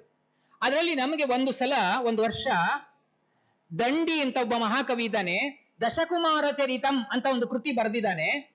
ಅದರ 1-2 ವಾಕ್ಯನ ಬೈಹಾಟ್ ಮಾಡಿ ಅಂತ ಕೊಡಿಸಿದ್ರು. ನಾನು ಬೈಹಾಟ್ ಮಾಡಿ ಸೆಕೆಂಡ್ ಪ್ರೈಸ್ ಬಂದಿತ್ತು ನನಗೆ. ಅಲ್ಲಿ ಮುಗಿಲಿಲ್ಲ ಕತೆ. ನನಗೆಲ್ಲಾ ಡಿಗ್ರಿ ಆದ್ಮೇಲೆ ಅದು ನೆನಪಿತ್ತು ನನಗೆ, ಅದೆರಡು ವಾಕ್ಯ. ಡಿಗ್ರಿನಲ್ಲಿ ಶಿವಮೊಗ್ಗದಲ್ಲಿ ಇಂಟ್ರೂ ಕರೆದಾಗ ಪಾಠ ಮಾಡಿ ಎಂದಾಗ ನಾನು ಅದನ್ನು ಉಪಯೋಗಿಸ್ಕೊಂಡೆ. ಯಾಕೆಂದ್ರೆ ಬಾಯಿ ಬರ್ತಿತ್ತಲ್ಲ. ಆಗ ಯೂನಿಯನ್ ಆಕ್ಟಿವಿಟೀಸಿಗೆ ಕಲ್ತಿದ 1-2 ವಾಕ್ಯ ನನಗೆ ಒಂದು ಜಾಬ್ ಕೊಡ್ತು. 32 ವರ್ಷ ಆ ಕಾರಣಕ್ಕಾಗಿ ನಾನು ಕೆಲಸ ಮಾಡಿ ನಿವೃತ್ತನಾಗಿದ್ದೇನೆ. ಗೋಲ್ಡ್ ಮೆಡಲ್ ಬಂದವರೆಲ್ಲ ತಗೊಂಡು ಬಂದಿದ್ರು, ಅವ್ರನ್ನ ಸೆಲೆಕ್ಟ್ ಮಾಡ್ಲಿಲ್ಲ. ನನ್ನನ್ನು ಸೆಲೆಕ್ಟ್ ಆದ ಕಾರಣ ಅಂದ್ರೆ ಆ 2 ಸೆಂಟೆನ್ಸ್ ವಾಕ್ಯವನ್ನ ಬೈಹಾಟ್ ಮಾಡಿದ್ದು. ಅವನು ಎಷ್ಟು ಚೆನ್ನಾಗಿ ಬರೆದಿದ್ದಾನೆ. ಪದಲಾಲಿತ್ಯ ಅಂತ ಪಾಠಕ್ಕೆ ನಾನು ಆರಿಸಿಕೊಂಡದ್ದು ಉಪಮಾ ಕಾಳಿದಾಸಸ್ಯ ಭಾರವೇರರ್ಥ ಗೌರವಂ ದಂಡಿನ ಪದಲಾಲಿತ್ಯಂ ಮಾಘೇ ಸಂತಿ ತ್ರಯೋಗುಣ ಶ್ಲೋಕ ತಗೊಂಡು ಎಲ್ಲದಕ್ಕೂ ಹಾಗೇ ಉದಾಹರಣೆ ಕೊಟ್ಟುಕೊಂಡು ದಂಡಿನ ಪದಲಾಲಿತ್ಯಂ. ಯಾಕೆಂದ್ರೆ ಆ ವಾಕ್ಯ 2 ವಾಕ್ಯ ಬರ್ತಿತ್ತಲ್ಲ, ಮುಂದೆ ಕೇಳಿದ್ರೆ ಬರಲ್ಲ ನಂಗೆ. ಆಗ ತನ್ನಾಗಿ ಉಪಯೋಗಿಸ್ಕೊಂಡೆ ನಾನು. ಅದನ್ನ ತೋರಿಸಿದೆ. 2 ನಿಮಿಷ ಕೊಡ್ತಾ ಇದ್ರು ಪಾಠ ಮಾಡಕ್ಕೆ ಇಂಟರ್ವ್ಯೂನಲ್ಲಿ. ನನಗೆ 5 ನಿಮಿಷ ಆದ್ರೂ ಬೆಲ್ ಮಾಡಿರಲಿಲ್ಲ. 10 ನಿಮಿಷ ನನಗೆ ಸಿಕ್ತು, ತಗೊಂಡಿದ್ ನಾನೇ. ಅವಕಾಶಗಳನ್ನ ತಗೊಳ್ಳೋದಿದೆಯಲ್ಲ ನಾವೇ. ನಮ್ ಕೆಪಾಸಿಟಿ ಇದ್ರೆ ಖಂಡಿತವಾಗಿ ಸಿಗುತ್ತೆ. ಅದನ್ನ ಎರಡು ವಾಕ್ಯ ಹೇಳಿ ತೋರಿಸ್ತೀನಿ ನೋಡಿ, ಹೇಗೆ ಅದು ನನಗೆ ಜಾಬ್ ಸಿಗುವಾಗ ಆಯ್ತು, ನನಗೆ ಅವಕಾಶ ಸಿಕ್ತು ಅಂತ. ಅದಕ್ಕೆ ನಾನು ಆಕ್ಟಿವಿಟೀಸ್ ಎಲ್ಲರಿಗೂ ತೊಡಸ್ಕೊಳ್ಳಿ. ಒಂದು ಸುಂದರವಾದ ಹಾಡು ಇರ್ಬೋದು, ಒಂದು ಸುಂದರವಾದ ಡ್ಯಾನ್ಸ್ ಇರ್ಬೋದು, ಒಂದು ಸುಂದರವಾದ ಕವನ ಇರ್ಬೋದು, ಅಥವಾ ನೀವು ಯಾವುದೇ ಮಾಡ್ತಿರಲ್ಲ ಅದು ನಿಮಗೆ ಒಂದು ವೇಳೆ ಒಂದು ಸ್ಥಾನದಲ್ಲಿ ಇದ್ದಾಗ ಅದು ನಾನಾ ರೀತಿಯಲ್ಲಿ ಬೆಲೆ ತಂದು ಕೊಡುತ್ತೆ, ಲಾಭ ತಂದು ಕೊಡುತ್ತೆ, ಯಾವತ್ತೂ ವ್ಯರ್ಥವಾಗಲ್ಲ. 2 ವಾಕ್ಯ ನೋಡಿ. ಉಪಮಾ ಕಾಳಿದಾಸಸ್ಯ, ಕಾಳಿದಾಸನ ಕಾವ್ಯಗಳಲ್ಲಿ ಇರುವಂತ ಅಸ್ತುತ್ತರ ಶ್ಯಾಮದ ಕುಮಾರ ಸಂಭವ ಅಂತ ಬರೆದಿದ್ದಾನೆ. ಅದರೊಳಗೆ 2 ವಾಕ್ಯ ಹೇಳಿ, 2 ಸೆಂಟೆನ್ಸ್, 2 ಪದ್ಯಗಳನ್ನು ಹೇಳಿದೆ. ಭಾರವೇ ರಕ್ತಗೌರವ ಕುರಾತಾರ್ಜುನಿಯಂ ಅಂತ ಕೃತಿ ಬರೆದಿದ್ದಾನೆ ಭಾರವಿ. ಅದರೊಳಗೆ ಒಂದು ಶ್ಲೋಕ ಹೇಳಿ ತೋರಿಸಿದೆ. ಮಾಗೇ ಸಂತಿ ತ್ರಯೋಗಣ, ಮಾಗದ್ದು ಒಂದು ಶ್ಲೋಕ ಬರ್ತಾ ಇತ್ತು, ಅದನ್ನು ಹೇಳಿ ತೋರಿಸಿದೆ. ಕೊನೆಗೆ ಇದನ್ನ ಇಟ್ಕೊಂಡೆ, ಎಂಡಿಂಗ್ ಅಲ್ವಾ, ಅವ್ರು ಬೆಲ್ ಮಾಡಬಾರ್ದಲ್ವಾ.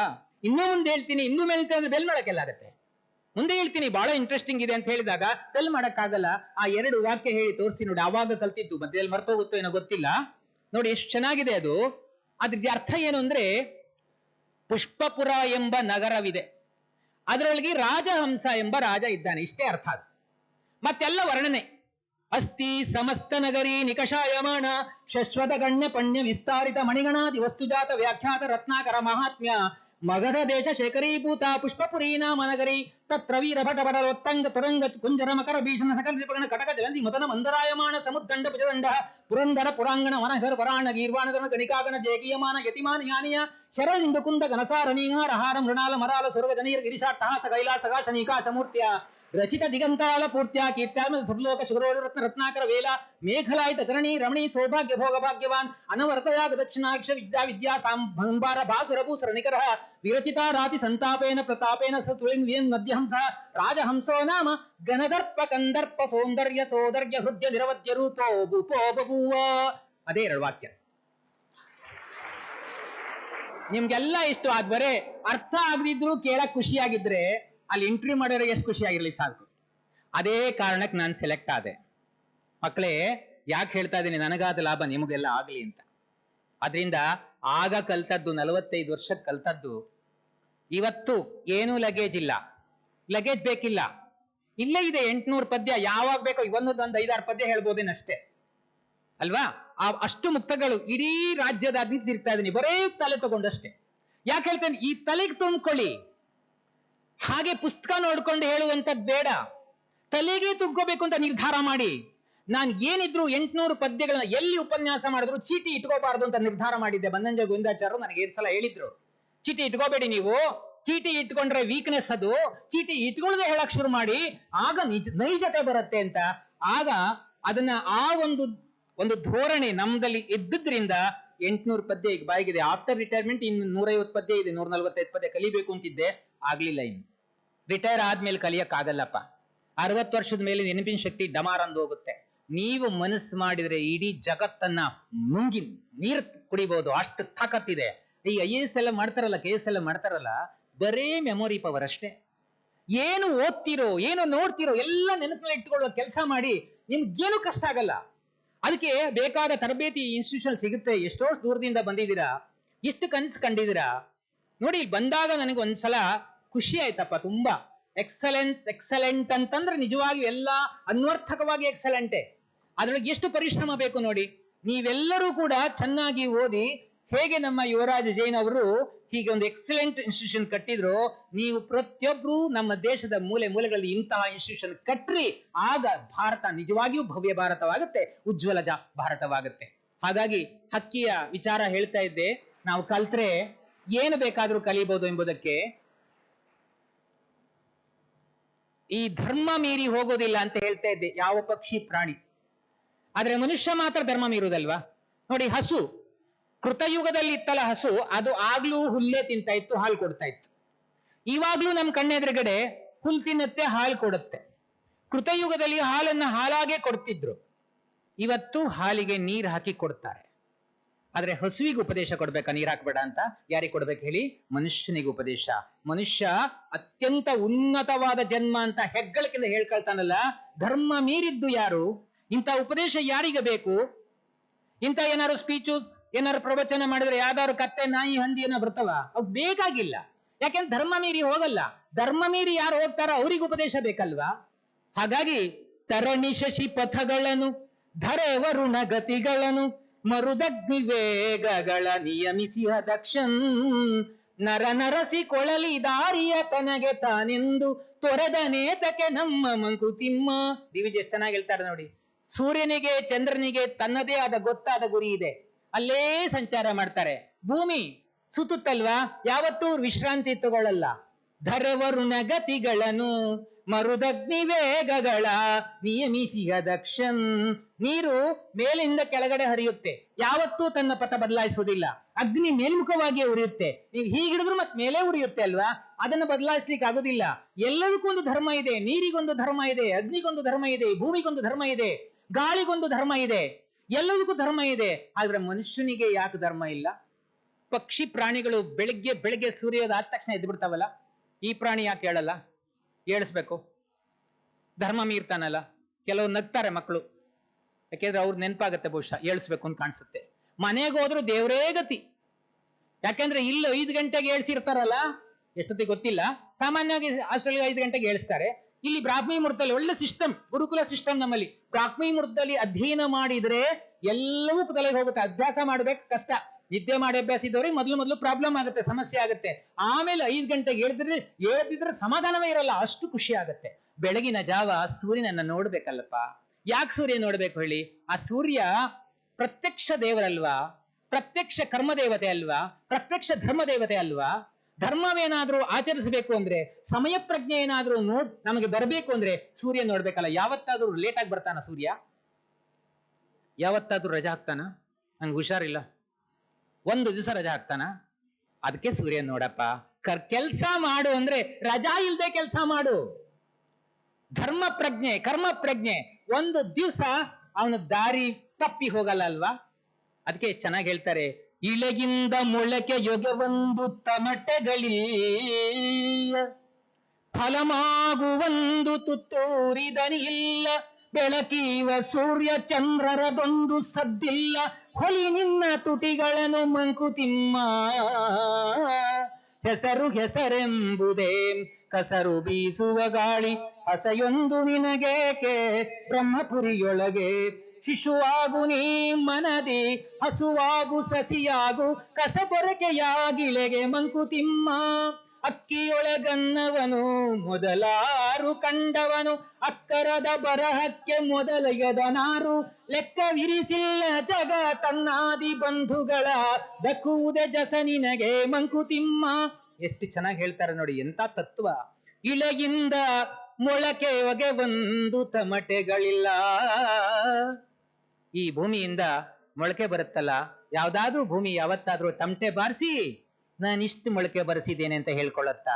ಸೈಲೆಂಟ್ ಕೆಲಸ, ಸೈಲೆಂಟ್. ನೀನು ಸೈಲೆಂಟ್ ಆಗಿ ಕೆಲಸ ಮಾಡ್ದೆ ಅಂತ ಯಾವತ್ತೂ ಹೇಳ್ಕೋಬೇಡ. ಆ ಐ ಪ್ರಾಬ್ಲಮ್ ಇದೆಯಲ್ಲ, for eye problems there are eye drops. For eye problems there are eye drops. For eye problem you have to drop eye. ಅರ್ಥ ಆಯ್ತು ಅಂತ ಅನ್ಕೊಂಡಿದ್ದೀನಿ.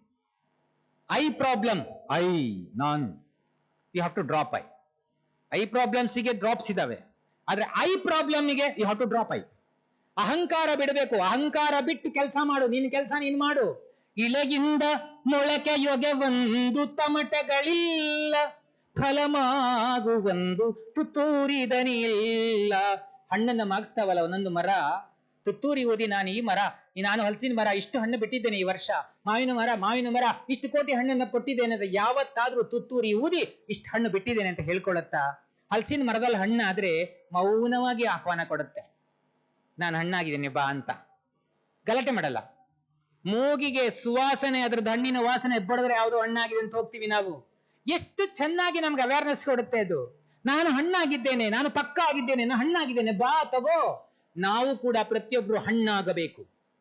ಮಣ್ಣಾಗುವ ಮೊದಲು ಹಣ್ಣಾದರೆ 4 ಜನರಿಗೆ ಉಪಯೋಗಕ್ಕೆ ಬರುತ್ತೆ. ಮಣ್ಣಿಂದ ಬಂದವರು ನಾವು. ಮಣ್ಣಿಗೆ ಹೋಗುವ ಮುನ್ನ ಹಣ್ಣಾಗುವ ಪ್ರಯತ್ನ ನಾವು ಮಾಡಬೇಕು. ಹಣ್ಣು, ಪ್ರತಿಯೊಂದು ಮರ ಗಿಡ ತನ್ನಲ್ಲಿರುವ ಹಣ್ಣನ್ನ, ತನ್ನಲ್ಲಿರುವ ಹೂವನ್ನ ಯಾರು ಹೋದ್ರೂ ಕೊಟ್ಬಿಡುತ್ತಲ್ಲ. ಯಾವತ್ತಾರ ಅಹಂಕಾರ ಮಾಡುತ್ತಾ? ಫಲಮಾಗುವೊಂದು ತುತ್ತೂರಿದನಿಲ್ಲ, ಬೆಳಕೀವ ಸೂರ್ಯ ಚಂದ್ರರದೊಂದು ಸದ್ದಿಲ್ಲ. ಸೂರ್ಯ ಚಂದ್ರರು ಬೆಳಕನ್ನು ಕೊಡ್ತಾರೆ, ಇಡೀ ಜಗತ್ತನ್ನ ಬೆಳಗ್ತಾನೆ. ಸೂರ್ಯ ಸದ್ದು ಮಾಡ್ತಾನ? ಸೂರ್ಯೋದಯ ಆಯ್ತು ಸದ್ದಾಯ್ತಾ? 5 ಗಂಟೆಗೆ ಎದ್ದು ನೋಡ್ತಾ ಇರಬೇಕು, ಸೂರ್ಯೋದಯ ಆಗ್ತಾ ಇರುತ್ತಲ್ಲ, ಸದ್ದೇ ಇಲ್ಲ. ಇಡೀ ಜಗತ್ತನ್ನ ಬೆಳಗ್ತಾನೆ. ನಾವೊಂದು ಸಣ್ಣಕ್ಕೆ ಮೊಬೈಲ್ ಅಲ್ಲಿ ಟಾರ್ಚ್ ಹಾಕಿದ್ರೆ ನಾನು ಟಾರ್ಚ್ ಹಾಕಿದೆ ಅಂತ ದಿನವೆಲ್ಲ ಹೇಳ್ಕೊಂತಿರ್ತೀವಿ. ಇಡೀ ಜಗತ್ತಿಗೆ ಅವನು ಬೆಳಗ್ತಾನಲ್ಲ, ಸದ್ದಿಲ್ದೆ ಕೆಲಸ ಮಾಡ್ತಾನಲ್ಲ. ಬೆಳಕೀವ ಸೂರ್ಯ ಚಂದ್ರರ ತಂದು ಸದ್ದಿಲ್ಲ, ಹೊಲಿ ನಿನ್ನ ತುಟಿಗಳನ್ನು ಮಂಕುತಿಮ್ಮ. ನಿನ್ನ ತುಟಿಗಳನ್ನ ಹೊಲ್ದಾಕೊಂಡು ನೀನು ಮಾಡುವ ಕೆಲಸ ಮಾಡ್ತಾ ಹೋಗು. ಎಷ್ಟು ಚಂದ ಇದೆ ನೋಡಿ, DVಜಿಯವರ ದರ್ಶನ ಶಾಸ್ತ್ರ ಇದು. ನಾನು ಅಹಂಕಾರ ನಾವು ಪಟ್ವಿ ಅಂದ್ರೆ ಸಾಧನೆ ಹೋಯ್ತು ಅಂತ ಅರ್ಥ. ನಾವು ಏದನೇ ಮಕ್ಕಳೇ, ನೀವೆಲ್ಲಾ ಸಾಧನೆ ಮಾಡಿ ಒಳ್ಳೆ ಹಾಡುವವರು ಇರ್ಬೋದು, ಅಥವಾ ಒಳ್ಳೆ ಮಾರ್ಕ್ಸ್ ತೆಗೆದವ್ರು ಇರ್ಬೋದು. ನಮ್ಮ ವೈಶಾಖ್ ಎಂ ಅಂತ ನೀಟಲ್ಲಿ ಫಸ್ಟ್ ಹೈಯೆಸ್ಟ್ ಬಂದಿದ್ದಾನಲ್ವಾ, ಹೆಸ್ ಬಿಕಮ್ ಎಕ್ಸಲೆಂಟ್ ಇನ್ ಎಕ್ಸಲೆಂಟ್ ಇನ್ಸ್ಟಿಟ್ಯೂಷನ್, ವೈಶಾಖ್ ಎಂ ಅಂತ. ಆಮೇಲೆ ಅನಂತ ಕೃಷ್ಣ ದೇಸಾಯಿ, ಪೇಪರ್ ಅಲ್ಲಿ ನೋಡಿದೆ ನಾನು. ಅನಂತ ಕೃಷ್ಣ ದೇಸಾಯಿ, ಲೋಚನ್ ಗೌಡ, ಇವರೆಲ್ಲ ನೋಡಿ ಇಷ್ಟು ಬಂತಲ್ಲ ಅಂದ್ರೆ ಅಯ್ಯೋ ಇಷ್ಟು ತೆಗೆದೆ ಸನ್ಮಾನ ಸಮಾರಂಭ ಅಂತ ಬೀಗಬಾರ್ದು. ಏನಿದ್ರು ನಂದು ಅಲ್ಪ ಸಾಧನೆಯೇ, ಇನ್ನೂ ಸಾಧನೆ ಇದೆ ಅಂತ ಅಹಂಕಾರವನ್ನ ಬರಿಗಿಟ್ಟು ಮಾಡುವ ಕೆಲಸ ಮಾಡಿದ್ರೆ ಇನ್ನೂ ಮುಂದೆ ಸಾಧನೆ ಆಗುತ್ತೆ. ಎಲ್ಲಾ ಹೊಗಳಿದ್ರು ಮುಗಿದೋಯ್ತು, ಕುಸ್ತೋಗ್ಬಿಡ್ತಾನೆ. ಈ ಹೊಗಳುತ್ತಾರಲ್ಲ ಬೇರೆಯವರು, ನೀವು ಕಲಾವಿದರಾಗ್ಬೋದು, ಒಳ್ಳೆಯ ನೃತ್ಯಕಿ ಆಗಿ ಬರೋದು, ಅಥವಾ ಸಂಗೀತಗಾರರು ಇರ್ಬೋದು, ತುಂಬಾ ಚೆನ್ನಾಗಿ ಹಾಡ್ತೀಯಪ್ಪ ಅಂದ್ರೆ ಓಕೆ ಅಷ್ಟೇ, ಹೌದಾ ಅಂತ ಬೇಡ, ಓಕೆ ಓಕೆ ಓಕೆ ಇನ್ನು ಹಾಡ್ಲಿಕ್ಕಿದೆ ತುಂಬಾ, ಓಕೆ. ಆ ರೀತಿ ಭಾವನೆ ಇದ್ರೆ ಮುಂದುವರಿತೀರಾ ನೀವು. ಅಹಂಕಾರ ಬಂತೋ ಅಲ್ಲಿಗೆ ಕಲೆ ಎಲ್ಲ ನಾಶ, ವಿದ್ಯೆ ನಾಶ ಆಗಿ ಹೋಗುತ್ತೆ. ಅದಕ್ಕೆ ವಿನಯಕ್ಕೆ ವಿದ್ಯೆ ಅಂತ ಕರೀತಾ ಇದ್ರು. ಮಕ್ಕಳೇ, ವಿನಯ ಕೊನೆಯವರೆಗೂ ಇದ್ರೆ ನಿಮ್ಮೆಲ್ಲರ ಅಧ್ಯಾಪಕರುಗಳ ನಿಮ್ಮ ತುಂಬಾ ಪ್ರೀತಿಗೆ ಪಾತ್ರರಾಗ್ತೀರಾ. ಮನೆಯಲ್ಲಿ ತುಂಬಾ ಮೆಚ್ಚುತ್ತಾರೆ, ಇಡೀ ಸಮಾಜ ನಿಮ್ಮನ್ನು ಮೆಚ್ಚುತ್ತೆ. ಅಹಂಕಾರಕ್ಕೆ ಯಾವತ್ತೂ ಬೆಲೆ ಕೊಡಲ್ಲ ಜನ, ಅದನ್ನ ಇಟ್ಕೋಬೇಕು. ಈ ವಿದ್ಯೆಗೆ ಮತ್ತೊಂದು ಹೆಸರೇ ವಿನಯ. ಆ ವಿನಯ ಇಲ್ದಿದ್ರೆ ವಿದ್ಯೆ ಅಂತ ಅನ್ಸ್ಕೊಳ್ಳಲ್ಲ. ನೋಡಿ ಇಷ್ಟೆಲ್ಲಾ ಸಾಧನೆ ಮಾಡುತ್ತೆ, ಎಲ್ಲಾರು ಹೆಸರಿದ್ಯಾ? ಹೊಲಿ ನಿನ್ನ ತುಟಿಗಳನ್ನು, ನೀನೇನು ಅಲ್ಲ ಈ ಜಗತ್ತಿನಲ್ಲಿ, ಹೊಲ್ದಾಕೋ ನಿನ್ ತುಟಿಗಳನ್ನು. ಹೆಸರಿಗಾಗಿ ಕೆಲಸ ಮಾಡಬೇಡ, ಕೆಲಸದ ಬಗ್ಗೆ ಪ್ರಾಮಾಣಿಕವಾಗಿ ಕೆಲಸ ಮಾಡಬೇಕು ಅಂತ ಪ್ರೀತಿಯಿಂದ ಮಾಡು. ಹೆಸರು ಹೆಸರೆಂಬುದೇ ಕಸರು ಬೀಸುವ ಗಾಳಿ, ಹಸಿಯೊಂದು ನಿನಗೇಕೆ. ನಮ್ಗೆ ಕೊಟ್ಟ ಸಮಯದಲ್ಲಿ 3 ನಿಮಿಷ ಇತ್ತು, ನೋಡ್ಕೊಳ್ತಾ ಇದ್ದೆ, ಗೊತ್ತಾಯ್ತು ವರ್ಷ. 10 ನಿಮಿಷ ಮುಂದುವರಿಸಿ ಅಂತಾರೆ. ಮುಂದುವರಿಸಬಹುದಾ? ತುಂಬಾ ಚೆನ್ನಾಗಿ ಕೇಳ್ತಾ ಇದ್ರಿ, ನನಗೂ ಮುಂದುವರಿಸಬಹುದು ಅಂತ ಅನಿಸ್ತಿದೆ. ನಿಮ್ಗೆ ಆಗ್ಬೋದಾ? ತೊಂದರೆ ಇಲ್ಲ, ನನ್ಗೆ ಹೇಳಕ್ ಹೆಚ್ಚಾಗ್ಲೇ ಇಲ್ಲ. ಯಾಕೆಂದ್ರೆ ನೋಡಿದಾಗ ಸಂತೋಷ ಉಕ್ಕಿದಾಗ ಏನೆಲ್ಲ ಆಗ್ಬಿಡುತ್ತೆ ಅಂತ. ಕಗ್ಗ ಬರ್ಬೇಕಾದ್ರೆ ಸ್ವಲ್ಪ ಟೈಮ್ ತಗೊಳುತ್ತೆ, ಇಲ್ದಿದ್ರೆ ಅರ್ಥ ಆಗಲ್ಲ ಅಂತ ನಮ್ಗೆ ಒಂಥರ ಹೆದರಿಕೆ. ಇಂತಹ ಕಾವ್ಯಗಳನ್ನ ಓದ್ಬೇಕು ನೀವು. ಕಗ್ಗ ಲೈಬ್ರರಿ ಇರುತ್ತಲ್ಲ, 15 ದಿವಸಕ್ಕೆ ಒಂದು ಕಗ್ಗದ ಪದ್ಯ ಕಲೀರಿ. ಕಗ್ಗದ ಪದ್ಯ ಕಲೀರಿ. ಕೇವಲ ಬರೇ ನಿಮ್ಮ ತೃಪ್ತಿಗೆ ಮಾತ್ರ ಅಲ್ಲ, ಸಮಾಜಕ್ಕೂ ಕೂಡ ಅದು ಅಪಾರವಾದ ಕೊಡುಗೆ. ನೋಡಿ ಎಷ್ಟು ಚೆನ್ನಾಗಿದೆ. ಹೆಸರು ಹೆಸರೆಂಬುದೇ ಕಸರು ಬೀಸುವ ಗಾಳಿ, ಹಸಿಯೊಂದು ನಿನಗೇಕೆ ಬ್ರಹ್ಮಪುರಿಯೊಳಗೆ. ಶಿಶುವಾಗು ನೀ ಮನದಿ, ಹಸುವಾಗು ಸಸಿಯಾಗು, ಕಸಬೊರಕೆಯಾಗಿಲೆಗೆ ಮಂಕುತಿಮ್ಮ. ಇದು ನಮ್ಗೆಲ್ಲ ನಿಜವಾಗೂ ಬೇಕಾದ ತತ್ವ. ಹೆಸರಿಗಾಗಿ ಕೆಲಸ ಮಾಡಬೇಡ, ಹೆಸರು ಬರಲಿ, ನೋಟಿಸ್ ಬೋರ್ಡ್ ಅಲ್ಲಿ ಇದೆ, ನೋಡ್ಕೊಂಡು ಸಂತೋಷ ಪಡಿ ಅಷ್ಟೇ. ನನಗೆ ಹೆಸರು ಬಂತು ಅಂತ ನೀವು ಮುಗ್ದಿಗೆ ತಗೊಳ್ಬೇಡಿ, ಮನ್ಸಿಗೆ ತಗೋಬೇಡಿ. ನೀವು ಅಲ್ಟಿಮೇಟ್ ಸಾಧನೆ, ಕೊನೆಯವರೆಗೂ ಸಾಧನೆ ಮಾಡೋದಿರುತ್ತೆ. ಅದು ವಿದ್ಯೆ ಪೂರ್ತಿ ಆಯ್ತು ಅಂತ ಇಲ್ವೇ ಇಲ್ಲ, ಕೊನೆಯವರೆಗೂ ನಮಗೆ ಬೇಕಾಗುವ ಅಂಶಗಳಿರ್ತವೆ.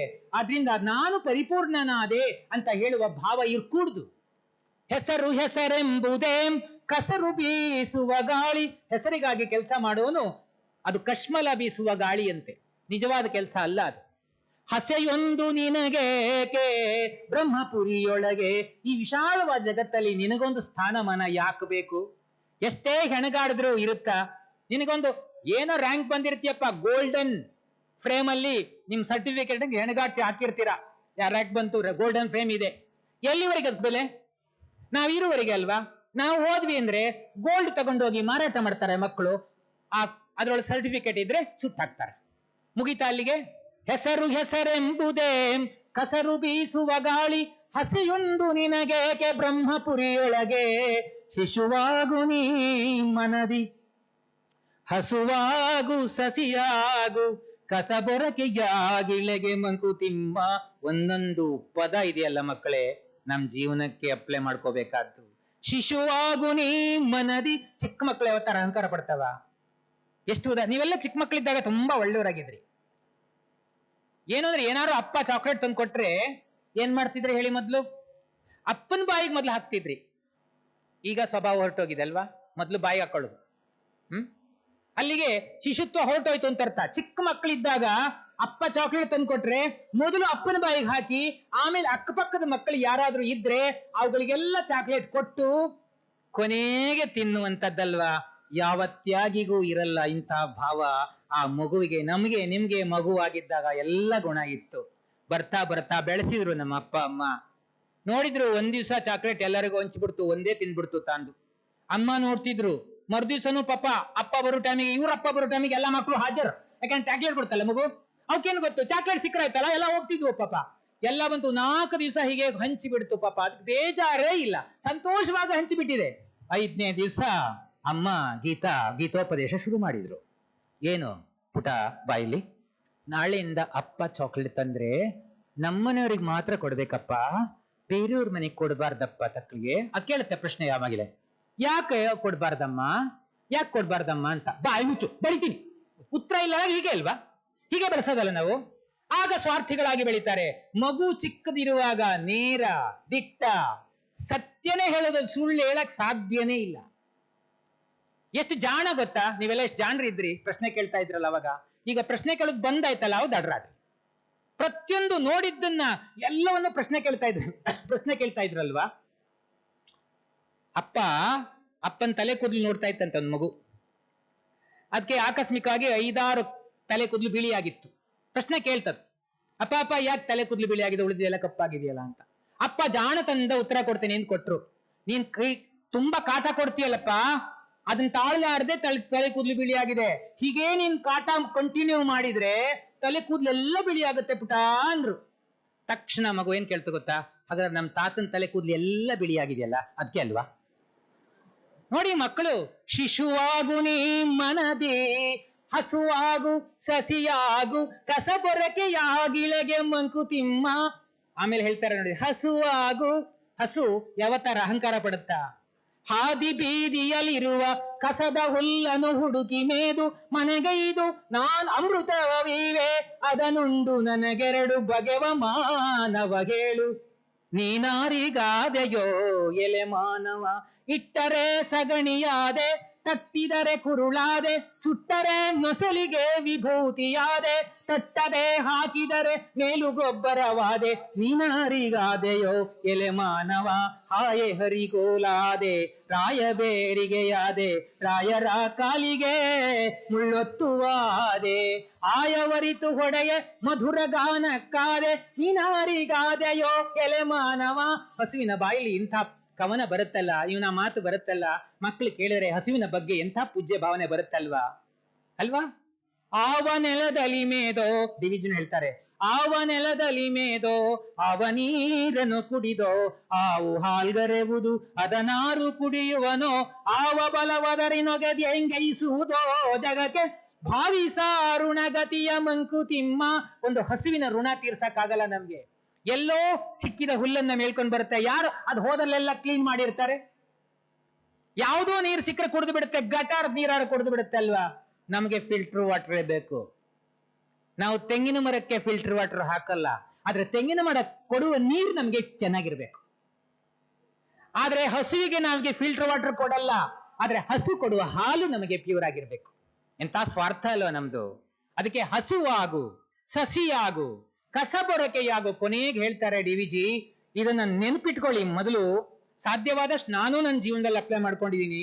ನೀವೇನು ಮಾಡಿದ್ರು ಕಸಬರಕೆ ಹಾಗಿದ್ದು ಬಿಡಿ ಅಂತ.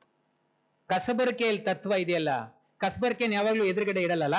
ಎಷ್ಟು ಕ್ಲೀನ್ ಆಗಿದೆ ಅಲ್ಲ ಈ ಸಂಸ್ಥೆ, ಎಷ್ಟು ನಾನು ಎಲ್ಲಿ ನೋಡಿದ್ರು ಕ್ಲೀನ್ನೆಸ್, ಸ್ವಚ್ಛ ರೀತಿಯಲ್ಲಿ ಬುದ್ಧಿ ಹೋಗಬೇಕಾದ್ರೆ ಪರಿಸರ ಸ್ವಚ್ಛವಾಗಿರ್ಬೇಕು ಅಂತ ಒಂದು ಒಳ್ಳೆಯ ಒಂದು ಭಾವನೆಯಿಂದ ಈ ಸ್ವಚ್ಛಗೊಳಿಸಿದಾರಲ್ವಾ? ಆ ಸ್ವಚ್ಛಗೊಳಿಸೋದು ಯಾವ್ದು ಹೇಳಿ? ಪೊರ್ಕೆ ಅಲ್ವಾ? ಬಯಲಿದ್ದ ಕಸನೆಲ್ಲ ಗುಡಿಸುತ್ತೆ, ಎಲ್ಲಿರುತ್ತೆ ಅದು? ಮೂಲೆಯಲ್ಲಿರುತ್ತಲ್ವಾ? ನೀನ್ ಮಾಡು ಕೆಲಸ ಮಾಡು, ಮೂಲೆ ಕುತ್ಕೋ, ನೀನ್ ಮಾಡಿದ ಕೆಲಸ ಅಪೂರ್ವವಾಗಿದೆ, ಒಳ್ಳೆ ಕೆಲಸ, ಶ್ರೇಷ್ಠವಾದ ಕೆಲಸ ಅಂದ್ರೆ ಮೂಲೆಗೂ ಹುಡ್ಕೊಂಡು ಬರ್ತಾರೆ ಜನ.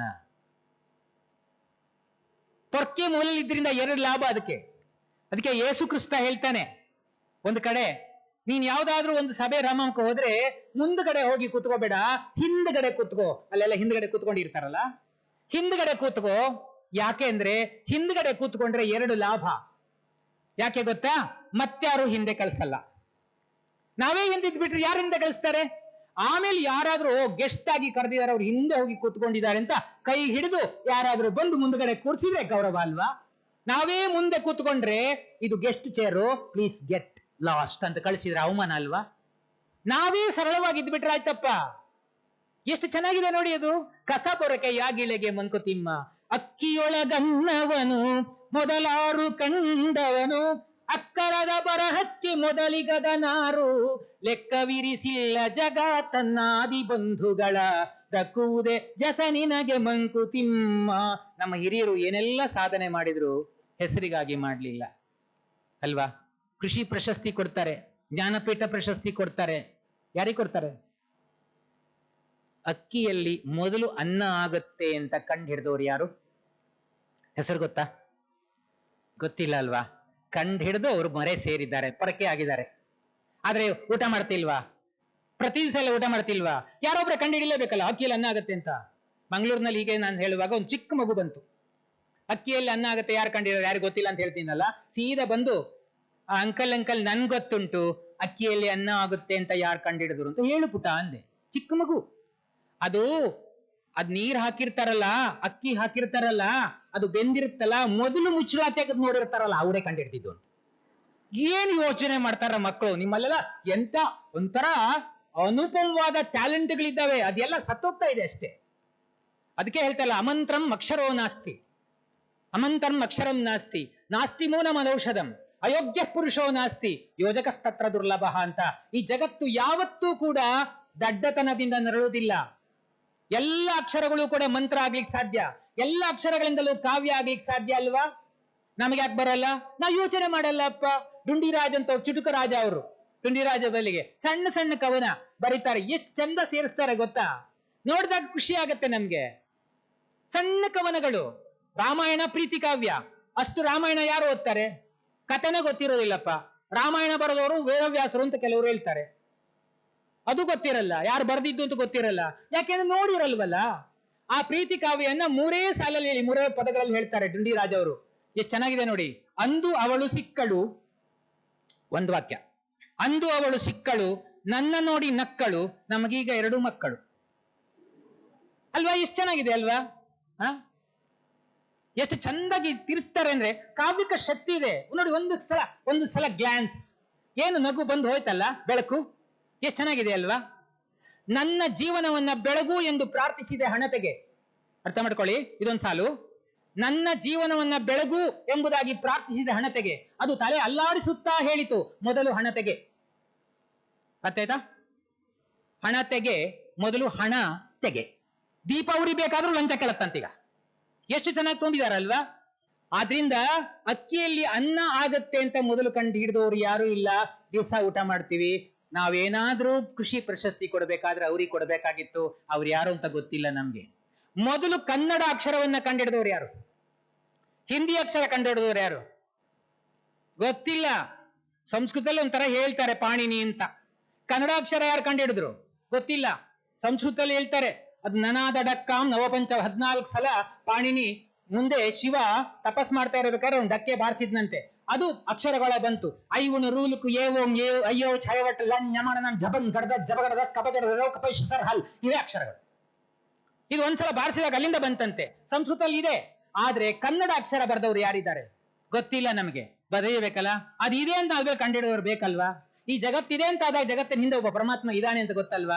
ನಾವಿದ್ದೇವೆ ಅಂದ್ರೆ ನಮ್ ಹಿಂದೊಂದು ಆತ್ಮ ಇದೆ ಅಂತ ಅರ್ಥ ಅಲ್ವಾ? ಆತ್ಮ ಹೊರಟೋದ್ಮೇಲೆ ನಾವ್ಯಾಕೆ ನೋಡಲ್ಲ, ನಾವ್ಯಾಕೆ ಕೇಳಲ್ಲ, ನಾವ್ಯಾಕೆ ತಿನ್ನಲ್ಲ, ನಾವ್ಯಾಕೆ ಚಲಿಸಲ್ಲ, ಇನಾಕ್ಟಿವ್ ಆಗಿ ಬಿದ್ದಿರ್ತೀವಲ್ಲ? ಯಾಕೆ? ಆತ್ಮ ಚೈತನ್ಯ ಇದೆಯಲ್ಲ, ಅದನ್ನ ಯಾರು ಗುರುತಿಸ್ಲಿಕ್ಕೆ ಹೋಗಲ್ಲ. ಈ ಕಾಣದ ವಸ್ತು ಇದೆಯಲ್ಲ, ಅದೇ ಶಾಶ್ವತವಾಗಿರೋದು. ಈ ಕಾಣುವ ವಸ್ತು ಯಾವಾಗ್ಲೂ ಶಾಶ್ವತ ಇರ್ಲಿಕ್ಕೆ ಸಾಧ್ಯ ಇಲ್ಲ. ಅಕ್ಕಿಯೊಳಗನ್ನವನು ಮೊದಲಾರು ಕಂಡವನು, ಅಕ್ಕರದ ಬರಹಕ್ಕೆ ಮೊದಲಿಗನಾರು. ಲೆಕ್ಕವಿರಿಸಿಲ್ಲ ಜಗ ತನ್ನಾದಿ ಬಂಧುಗಳ ದಕ್ಕುವುದೇ ಜಸ ನಿನಗೆ ಮಂಕುತಿಮ್ಮ. ನಮ್ಮ ಹಿರಿಯರು ಏನೆಲ್ಲ ಸಾಧನೆ ಮಾಡಿದ್ರು ಯಾರೂ ಲೆಕ್ಕಕ್ಕಾಗಿ ಮಾಡ್ಲಿಲ್ಲ, ಮಾಡಿದ್ರು ಹೊರಟೋದ್ರು. ಚನ್ನವೀಣ ಕಣವಿಯವರೊಂದು ಪದ್ಯ ಬರೀತಾರೆ, ಕವನ. ಏಸೋ ಈಶರು ದಾಸರಾಗಿಯೇ ಉಳಿದು ಜನರ ಬದುಕನ್ನು ಉತ್ತು ಹಸನುಗೊಳಿಸಿ ಮೌನ ಶರಭಿಯ ತಳವಿ ಮುತ್ತಾಗಿ ಮಲಗಿಹರೋ ನಾವು ನೀವು ನೊರೆ ತೊರೆ ಜೊಂಡು ಪಾಚಿ. ಎಷ್ಟು ಸಾಧನೆ ಮಾಡಿ ಮೌನವಾಗಿದ್ದಾರಲ್ಲ. ನಾವು ಮಾಡುವ ಕೆಲಸವನ್ನ ಪ್ರಾಮಾಣಿಕವಾಗಿ ಮಾಡಿ ಮೂಲೆಯಲ್ಲಿ ಕುಳಿತುಗಳನ್ನ ಕಳ್ತ್ಕೊಂಡ್ಬಿಟ್ರೆ ನಮಗೆ ನಿಜವಾಗಿಯೂ ಕೂಡ ಸಮಾಜದಲ್ಲಿ ಗೌರವ ಬರುದಾರ ಬಂದೇ ಬರುತ್ತೆ. ಆದ್ರಿಂದ ನಾನು ಸಾಧನೆ ಮಾಡಿದೆ ಅಂತ ಅಹಂಕಾರ ನನಗೆ ಯಾವತ್ತೂ ಬರಬಾರದು. ಸಾಧನೆಗೆ ಮೆಟ್ಟಿಲುಗಳು ನಿರಂತರ ಅಕ್ಷಯವಾದ ಮೆಟ್ಟಿಲುಗಳು ಹತ್ಕೊಂಡು ಹೋಗ್ತಾ ಇರಬೇಕು ಮಕ್ಕಳೇ. ಇಂಥ ಒಂದು ಸಂದರ್ಭಕ್ಕೆ, ಇಂಥ ಒಂದು ಸುಂದರವಾದ, ಅರ್ಥವತ್ತಾದ, ಸಾರ್ಥಕವಾದ, ರಮ್ಯವಾದ ಈ ಸಂಸ್ಥೆಗೆ ನೀವೆಲ್ಲ ಬಂದು ಸೇರಿದ್ರಿ. ಹೇಗೆ ನಿಮ್ಮ ಅಣ್ಣಂದ್ರು ಅಕ್ಕಂದ್ರು ಈ ಸಂಸ್ಥೆಗೊಂದು ಕೀರ್ತಿ ಕೊಟ್ಟು ಈ ಸಂಸ್ಥೆಯಿಂದ ಹೊರಗಡೆ ಹೋಗಿದ್ದಾರಲ್ಲ, ಹಾಗೆ ನೀವು ಪ್ರತಿಯೊಬ್ರು ಕೂಡ ಇಲ್ಲಿ 2,000 ಮಂದಿ ಇದ್ರೆ 2,000 ಸಾಧನೆಗಳಾಗಬೇಕು ಅಂತ ಕೆಲಸ ನೀವು ಮಾಡ್ರಿ. ನಿಮ್ಮನ್ನ ಕನಸು ಕಂಡ ತಂದೆ ತಾಯಿಗಳಿಗೆ, ಆಮೇಲೆ ಈ ಸಂಸ್ಥೆಗೆ ನಿಮ್ಮನ್ನೆಲ್ಲ ಬರಮಾಡಿಕೊಂಡು ಒಳ್ಳೆಯ ಪ್ರಾಮಾಣಿಕವಾಗಿ ವಿದ್ಯೆಯನ್ನ ಧಾರೆ ಎರೆದ ಅಧ್ಯಾಪಕ ಮಿತ್ರರಿಗೆ, ಅಧ್ಯಕ್ಷರಿಗೆ ಎಲ್ಲರಿಗೂ ಕೀರ್ತಿ ತರುವಂತ ಕೊಟ್ಟ ಕೀರ್ತಿಯನ್ನ ತಂದು ಕೊಡುವ ಭಾರತ ರತ್ನ ಆಗಿ ಅಂತ ಹೇಳ್ತಾ ನನ್ನ ಮಾತನ್ನು ಮುಗಿಸ್ತಾ ಇದ್ದೀನಿ. 12:30ವರೆಗೆ ಸಮಯ ಕೊಟ್ಟಿದ್ರು, ಅದಕ್ಕೆ ಮುಂದುವರಿಸಿ.